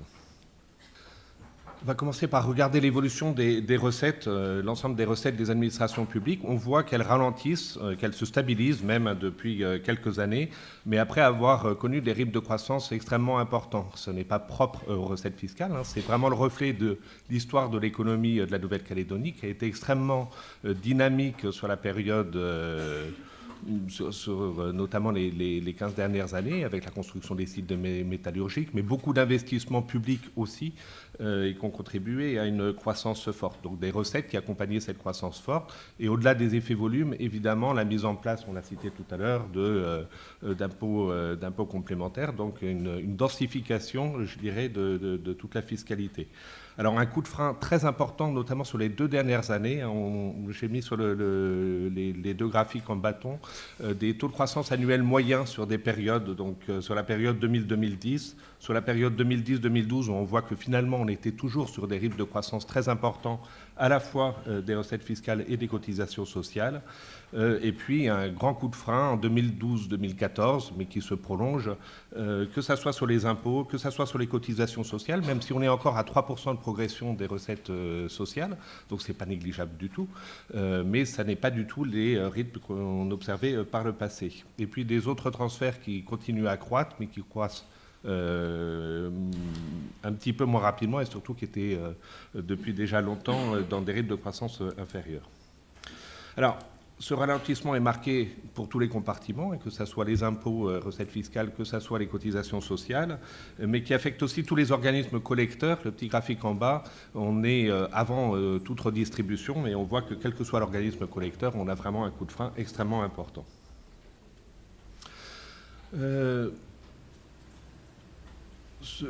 Cette présentation, je ne vais pas la détailler puisque c'est ce que vous venez d'exposer sur le rôle central de la collectivité de Nouvelle-Calédonie sur la collecte et la redistribution, à la fois des impôts directs, indirects, mais aussi des recettes régies des tabacs et les contributions au FIP équipement de l'État. Ce rôle de redistribution est évidemment important, mais on l'a dit tout à l'heure, a quelques inconvénients ou quelques rigidités. D'abord, en lien avec la péréquation, un effet cliquet global pour les communes. Vous le savez peut-être, enfin vous le savez sûrement, il est réglementairement impossible de baisser la dotation des communes, et ça se fait au détriment du reste du solde qui va abonder le budget propre de la Nouvelle-Calédonie. Dans les périodes où les recettes fiscales ont tendance à plafonner, comme c'est le cas actuellement, c'est évidemment un frein important.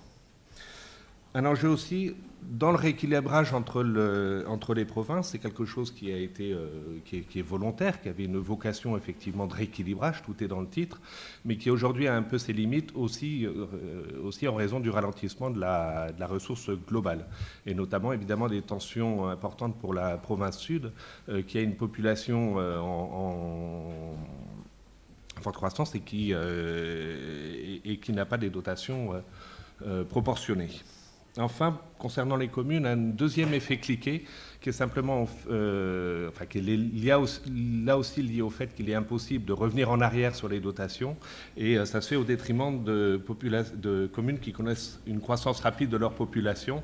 Les recettes destinées aux communes dont la population décroît sont fixées, et du coup, évidemment, le solde peut diminuer. Enfin, le solde ne va pas augmenter aussi rapidement que la population pour les communes les plus dynamiques.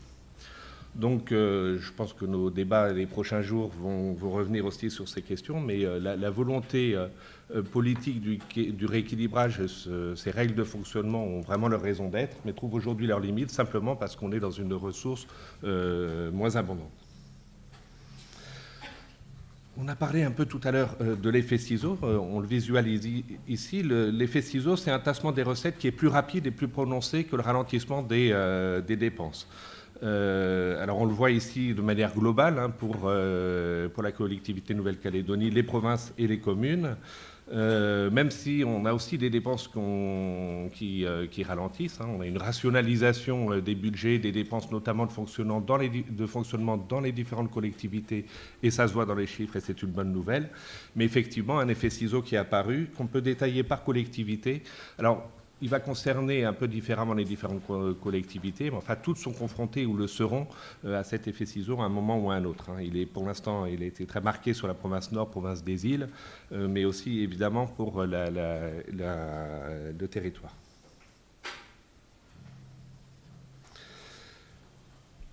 Alors, je vous propose de rentrer un tout petit peu plus dans la comptabilité agrégée des finances publiques. On retrouve l'effet ciseau entre cette fois-ci sur la partie dépenses et recettes de fonctionnement, et évidemment qui a pour corollaire une diminution de l'épargne brute. Diminution de l'épargne brute qui est particulièrement marquée pour le territoire et pour la collectivité de Nouvelle-Calédonie, mais aussi pour les provinces. Une épargne brute qui est restée en revanche relativement conséquente pour les communes. Alors, cette épargne brute, elle est transférée évidemment dans la partie investissement, dans les comptes d'investissement. Et l'investissement, on le verra, est resté soutenu. Les dépenses d'investissement ont continué et se sont maintenues. Donc on a toujours un soutien public fort à l'investissement, mais qui a nécessité un recours accru d'une part à l'emprunt et puis aussi des variations du fonds de roulement qui deviennent négatifs, c'est-à-dire le fait de puiser dans l'épargne antérieure pour financer l'investissement. Donc on a des variations de fonds de roulement qui deviennent négatifs dès 2013 et qui sont importantes notamment pour la collectivité de Nouvelle-Calédonie, ce qu'on voit sur le dernier graphique. Autre manière de présenter les choses, cette fois-ci, c'est uniquement la partie recette du budget d'investissement pour l'ensemble collectivités Nouvelle-Calédonie, provinces et communes. On voit là le gros pavé bleu en haut en 2012 qui est fortement restreint en 2015. Ça, c'est l'épargne brute qui provient de la section de fonctionnement. Et du coup, la nécessité, même si la partie recette réelle d'investissement a progressé, hein, ça c'est le pavé vert, a nécessité quand même de recourir plus fortement globalement à l'emprunt. Et puis le solde qui est côté recettes veut dire qu'on a besoin de financer aussi à partir des matelas ou des réserves antérieures. Et si on fait le même graphique pour la collectivité de Nouvelle-Calédonie, les choses sont encore beaucoup plus impressionnantes, avec effectivement une épargne brute qui a fortement diminué et du coup un recours à l'emprunt beaucoup plus important en 2015 qu'il ne l'était en 2012. Alors on peut faire des focus sur différentes années, hein, mais c'est quelque chose qui est une tendance lourde depuis, disons, 2012. Ce qui nous amène à la grande question, qui est la question de l'endettement des collectivités publiques. On voit une courbe qui fait peur, hein, c'est le graphique bleu qui est assez explosif, et qui est la dette cumulée des collectivités locales en points de PIB. Alors est-ce que c'est beaucoup, est-ce que c'est pas beaucoup?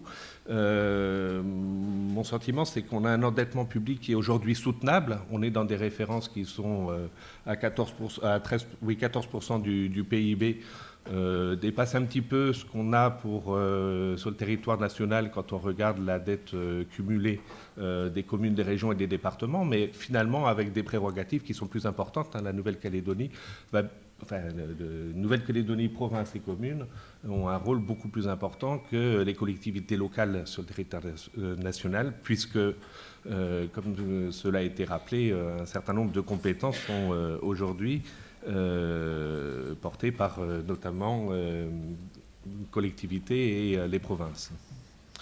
Et puis si on regarde, je l'ai juste mis comme ça à titre d'illustration, mais on a une courbe qui finalement ressemble beaucoup à l'endettement des régions sur le territoire national. C'est sur le petit graphique de droite, ce qui est en bleu foncé.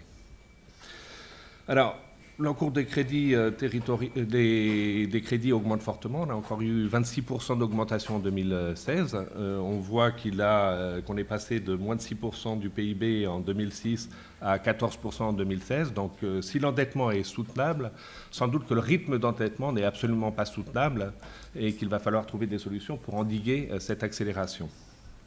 Notamment le territoire de la Nouvelle-Calédonie, on voit en proportion qu'il porte aujourd'hui une part importante de la dette de la Nouvelle-Calédonie, de la dette publique de la Nouvelle-Calédonie, alors que la part de l'endettement des communes diminue et la part de l'endettement des provinces est relativement stable. On voit aussi apparaître l'endettement des collectivités, des autres collectivités, syndicats mixtes, un certain nombre de choses qui prennent de l'ampleur et qui apparaissent désormais de manière importante dans la répartition de la dette publique.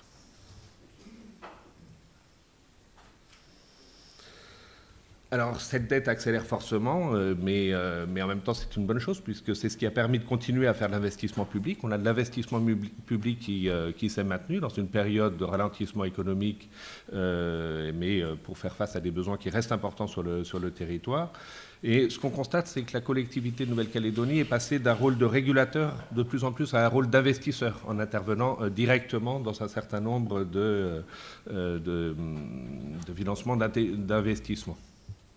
Donc un élargissement de son périmètre d'action, mais qui explique aussi que la dette de la Nouvelle-Calédonie est aussi fortement augmentée sur la période récente.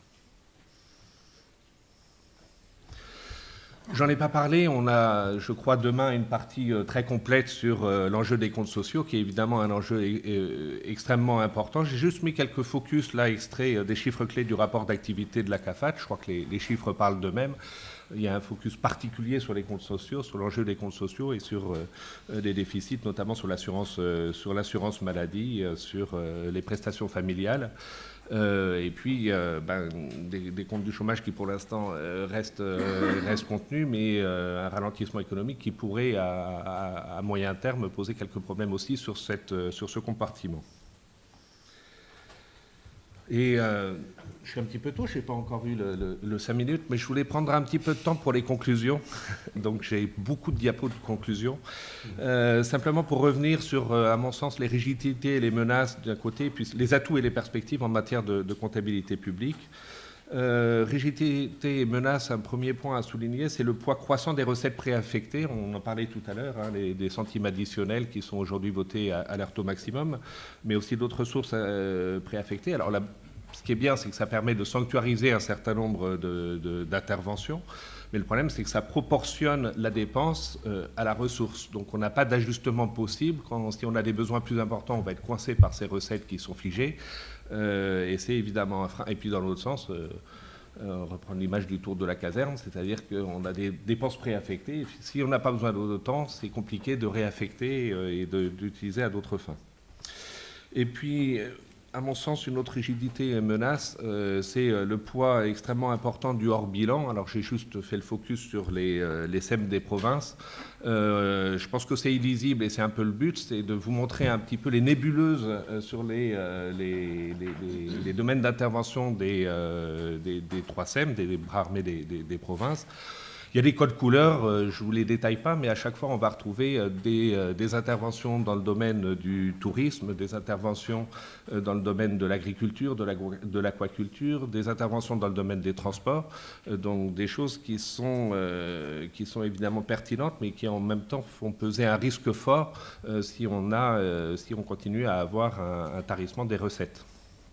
Alors ça, c'est pour le Promo Sud. Voici pour la SODIL, donc avec les mêmes, d'autres codes couleurs, mais des domaines d'intervention qui sont à peu près les mêmes.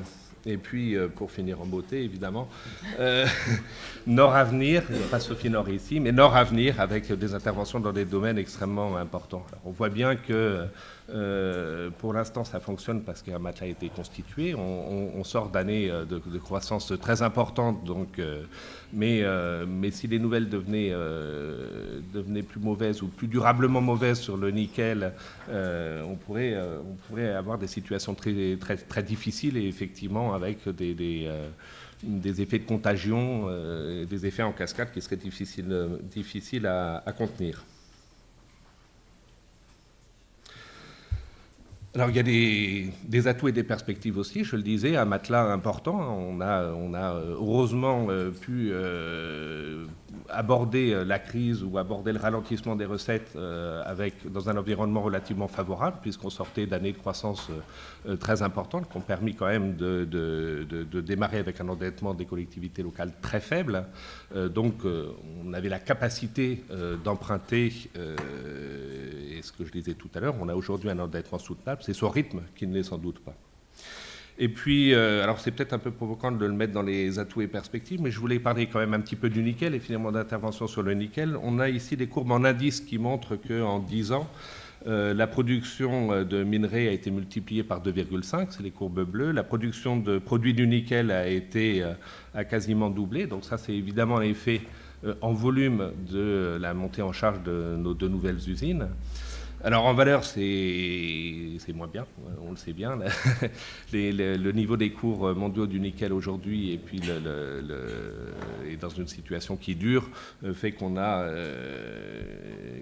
pas pour l'instant les fruits de cette forte progression en volume. Mais je voudrais rappeler que pour l'économie de la Nouvelle-Calédonie, je sors un petit peu du cadre des finances publiques,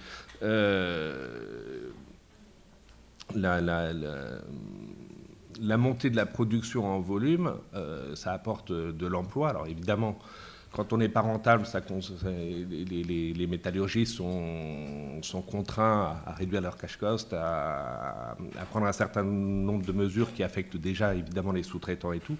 Mais quand même, en termes d'emploi, en termes de salaire, en termes de redistribution, on a un effet nickel qui est important. Et on ne devrait pas, si nous étions clairvoyants, s'affoler autant. En tout cas, à mon sens, on n'a pas aujourd'hui de crise nickel pour les acteurs calédoniens, mais simplement des menaces très fortes, des menaces dures. Et je terminerai là-dessus simplement pour vous présenter cette petite courbe. C'est l'indicateur du climat des affaires que nous publions régulièrement, hein, donc qui résume l'opinion des entrepreneurs dans nos enquêtes de conjoncture. On les interroge sur l'évolution de leur activité, des prix, de l'emploi. On résume tout ça avec des modèles d'analyse des données par un indicateur de climat des affaires. Ce qui est intéressant de savoir, c'est que cet indicateur de climat des affaires, on le construit en enlevant les mines et en enlevant les métallurgistes. Et pourtant, il évolue de manière très corrélée au cours du nickel. Ça veut dire quoi?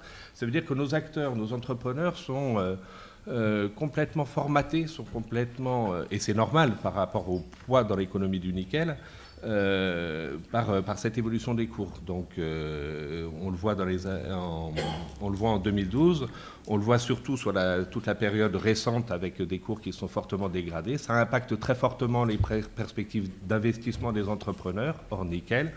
Ça impacte leur morale de manière durable. On retrouve un petit peu les mêmes... Et du coup, j'en arrive à la conclusion finale, c'est vraiment ce risque aujourd'hui qui est risque nickel, qui contagion à l'ensemble de l'économie, contagion aux finances publiques et avec effectivement une menace très sérieuse qui pèse. Voilà. Donc on n'est peut-être pas en crise avec un niveau d'endettement qui est encore aujourd'hui supportable, mais effectivement des inquiétudes très fortes pour l'avenir si la situation devait empirer, parce qu'on n'a plus beaucoup de marge de manœuvre. Je vous remercie pour votre attention.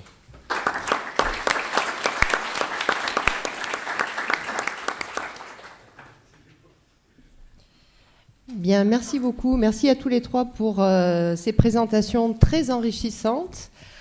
Et j'imagine qu'il doit certainement y avoir dans le public des réactions, des questions. Donc, malgré le petit retard que nous avons pris sur le programme, on va prendre le temps de vous donner la parole. Je vous rappelle que parce que la conférence est enregistrée, il faut bien parler dans le micro et on vous demande de bien vouloir vous présenter rapidement avant de prendre la parole. Y a-t-il des questions, des remarques, des commentaires? Merci. Oui, une question à Étienne Farvac, s'il vous plaît. Sébastien Cotte, Université de Poitiers. Vous avez bien expliqué, il est là, vous avez bien expliqué l'effet différentiel du multiplicateur de la dépense publique, en montrant bien à quel point, en période de récession ou en période de croissance, ça avait un effet différent. La question que j'aurais vous poser, c'est est-ce qu'on est capable de déterminer si on est en période de récession et si on est en période de croissance? On répond au fur et à mesure ? Oui, je vous en prie. Alors, répondre à une question comme ça à côté de quelqu'un qui appartient à l'IOM, c'est compliqué. Oui et non. C'est-à-dire que traditionnellement, on a beaucoup de mal, et c'est l'argument de Friedman que je citais. C'est-à-dire que quand on avait une récession qui démarrait au 1er janvier, au mieux, on mettait en place des politiques économiques 9 mois après, et on pouvait espérer qu'elles aient un effet un an après. Maintenant, on a à l'ère des données massives, à l'ère d'un certain nombre d'indicateurs, on fait ce qu'on appelle du nowcasting. Je ne sais même pas comment on peut le traduire. Autant big data, on peut traduire par données massives. Le nowcasting, je ne sais pas. Mais en tout cas, on commence à avoir des mesures qui reposent sur des indicateurs quasiment instantanés. Et donc, ça ne peut qu'améliorer le guidage. Alors après, la mécanique des finances publiques, elle reste lente. Et donc, si on a une meilleure appréciation plus rapide du cycle économique, la mise en place des politiques, elle reste relativement lente. Sachant que pour la Nouvelle-Calédonie, on n'a pas de compte trimestriel, donc on est très loin de pouvoir avoir des indicateurs avancés. Le seul indicateur de conjoncture, c'est ceux de nos enquêtes, mais il est effectivement, c'est une enquête d'opinion. En tout cas, ce que je note, c'est que s'il y a crise aujourd'hui, c'est une crise de confiance avant tout. C'est-à-dire qu'on voit un frein massif sur les intentions d'investir des entrepreneurs. Alors, il y a la crise nickel, mais il y a aussi les incertitudes institutionnelles. Il y a beaucoup de choses, mais l'AGADEC le rappelait en introduction de ce colloque. Cette question de la crise, c'est en tout cas pas une récession à ce stade. On a un atterrissage plus violent que ce qu'il n'était attendu, mais en même temps il était attendu. On savait que la construction des usines aurait une fin et qu'il y aurait des ajustements. C'est pas une problématique propre à la Nouvelle-Calédonie. La Réunion a vécu la même chose avec la fin des grands travaux sur la route des Tamarins et des relais qui n'étaient pas tout de suite efficaces sur la route du littoral. Donc c'est des choses qu'on sait gérer, mais en même temps on a aujourd'hui une crise de confiance qui dure et qui pose évidemment des problèmes après de pérennité en fait. Voilà. Mais aujourd'hui, on a juste retrouvé un rythme de croissance qui est finalement celui de la France, des pays d'Europe, qui est peut-être pas faramineux, mais en tout cas, on n'est pas en récession. Je voudrais profiter de rebondir sur la question de notre collègue en confirmant ce questionnement. C'est-à-dire qu'ici, il y a un vrai sujet, c'est non seulement les comptes trimestriels, mais les comptes annuels. Le PIB, actuellement, les chiffres sur lesquels on travaille, sont des données estimées. Et je dirais qu'il y a, dans les missions des collectivités, celle de produire de l'information d'intérêt général via notamment l'ISEE. Et c'est vraiment, à mon avis, un aspect essentiel des perspectives à tracer. Hein. C'est d'avoir de la donnée macroéconomique fiable et rapidement. Merci. Y a-t-il d'autres questions ? Merci, c'est donc Yuki Sekine de l'Université de Kobe.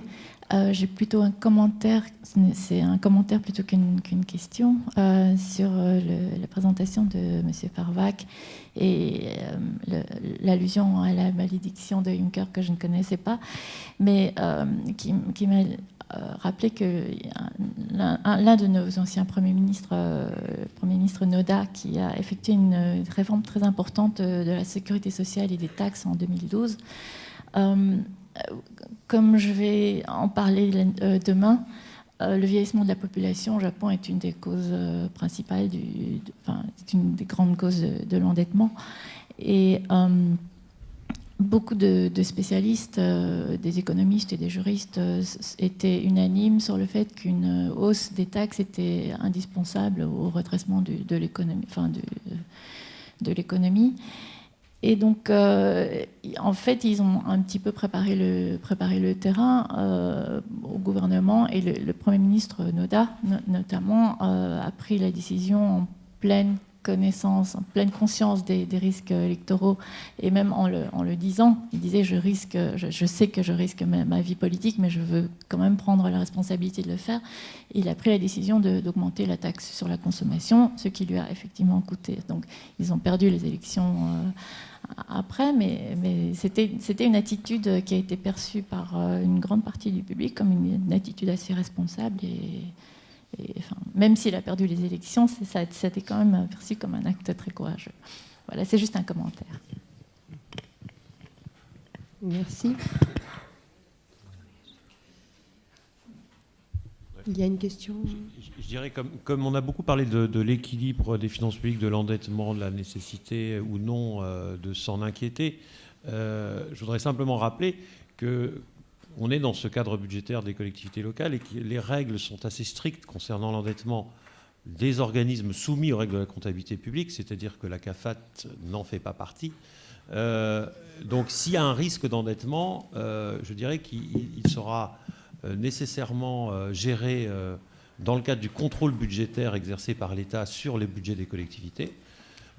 Et le risque, vraiment, s'il est patent, à mon avis, est plutôt à surveiller sur les comptes des organismes sociaux, puisque la CAFAT, au cas, enfin je le dis pour ceux qui l'ignorent, n'est pas soumis aux règles du contrôle budgétaire qui s'appliquent aux communes, aux provinces et à la Nouvelle-Calédonie. Elle fonctionne en comptabilité privée, sans comptable public. Et donc voilà, le risque d'endettement, à mon avis, est plus à surveiller sur les comptes sociaux que sur les comptes des organismes soumis aux règles de la comptabilité publique. Merci. Nous avons une nouvelle question en haut. Bonjour, Édouard Léoni. Je suis docteur en droit. J'ai fait une thèse sur justement l'autonomie financière de la Nouvelle-Calédonie en 2012 dans le cadre de l'accord de Nouméa. Donc j'ai fait un bilan effectivement des finances des collectivités locales, des finances sociales. Et puis à l'époque déjà, on était comme nombreux, comme le professeur Mathias Choucha, à mettre en évidence que les finances publiques allaient droit dans le mur. Le contexte est le suivant. On a un cours du nickel qui a chuté. En 2007, on était à 50 000 $ la tonne. Aujourd'hui, on est à moins de 10 000 $ la tonne. L'État nous a aidé à construire 3 usines de nickel, 2 ici et 1 à l'extérieur. Et malgré tout, on n'y arrive pas. Alors, pourquoi on n'y arrive pas, d'après vous? Est-ce que c'est un manque d'anticipation?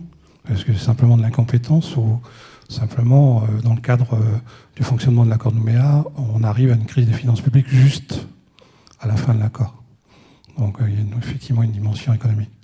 Est-ce que c'est possible, à ce jour, de réformer vraiment le pays, dans le sens où, à chaque fois qu'il y a eu des propositions de réforme fiscale en particulier, ou des réformes structurelles, il y a toujours eu des votes contraires au Congrès. Par exemple, quand il y a eu l'inspecteur général des finances, Lib, qui passait sur Nouméa, le président du gouvernement de l'époque l'a renvoyé illico sur Paris. Ces professeurs-là étaient mes professeurs en prépa ENA à Paris.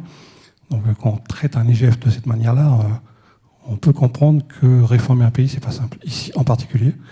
Et puis, à mon sens, s'il n'y a pas de crise du nickel, je ne sais pas quand est-ce qu'il y en aura alors. Hein, parce que quand on s'interroge actuellement sur l'existence, ou en tout cas la pérennité de l'activité de Vale NC, et les autres usines sont dans la même situation. Et quand vous posez la question aussi aux mineurs, ils sont aussi dans la même situation, c'est-à-dire en situation de survie. Alors la question, pour terminer, comment on aurait pu éviter tout ça, hein, avec 10% des réserves mondiales et toutes les aides de l'État. Merci. Je peux commencer à répondre. Alors, c'est difficile de répondre à ce genre de questions quand on vient de l'extérieur, hein, ça paraît très facile, mais il y a une partie de la réponse qui est liée à la réforme Juncker, enfin à la malédiction de Juncker, c'est-à-dire qu'on sait tout ce qu'il faut faire, mais qu'on sait bien que c'est très coûteux de faire, coûteux politiquement, et donc de toute façon, il faut trouver les moyens de sortir de cette impasse-là. Après, on est dans la même situation que un certain nombre de rapports, par exemple, qui ont été sortis depuis 20 ans, 30 ans quasiment en France, sur ce qu'il faut faire pour réformer la France, pour retrouver un niveau de compétitivité, pour libérer les marchés du travail, etc. Ça fait 30 ans qu'on sait ce qu'il faut faire, ça fait 30 ans que les économistes ont à peu près un consensus plus ou moins large sur les quelques réformes qu'il faudrait faire. C'est pas pour ça qu'elles se font. Et je pense que, alors c'est là où la partie de mon intervention ne va pas faire plaisir, on sait évidemment qu'une économie qui repose sur un seul produit est forcément très fragile et qu'on sait tous qu'en finance, on ne met pas tous ses œufs dans le même panier et qu'il faudrait pouvoir développer des activités alternatives qui permettraient de compenser. Alors évidemment, une fois qu'on a dit ça, on n'a rien dit. D'accord ? C'est extrêmement difficile et on est là en tant qu'universitaire et on n'a pas les mains dans le cambouis, mais je pense qu'on n'échappera pas à ce constat qu'une économie qui repose sur un seul produit est forcément très volatile. Après, la question, c'est comment on diversifie et sur quoi on diversifie. Et ça... Oui, sur les difficultés de la réforme fiscale, qui est un élément du questionnement d'Édouard, je serais moins pessimiste que la question. C'est quand on regarde sur le long terme, il y a eu des évolutions fiscales douloureuse, hein, implantation de l'impôt sur le revenu au début des années 80, de l'impôt sur les sociétés. Il y a d'autres territoires d'outre-mer, collectivités d'outre-mer, qui n'ont pas encore sauté ce pas-là. Donc aujourd'hui, on est en train de mettre en place un mouvement qui va durer plusieurs années de substitution de l'équivalent de la TVA. Alors on n'a pas appelé ça TVA, parce que à Tahiti, les Tahitiens ont appelé la TVA « tout va augmenter ». Donc probablement, pour ne pas tomber dans le même mot d'esprit. Mais on a créé donc la TVA qui va se substituer petit à petit aux vieilles taxes d'approche d'importation. Donc je pense qu'il y a des choses qui se font. Il y a le directeur des services fiscaux qui va intervenir dans le cadre de ce colloque. Et je crois qu'en matière de fiscalité, c'est vrai que c'est toujours difficile, parce qu'il y a toujours... c'est toujours plus douloureux. Mais cela dit, je serais moins pessimiste s'agissant de cette dimension fiscale de ton questionnement. Merci beaucoup. Oui, alors, afin de ne pas prendre plus de retard dans le programme, je vous invite peut-être à poursuivre ces échanges autour d'un café et nous nous retrouverons ensuite donc, pour la deuxième partie de la matinée. Merci beaucoup.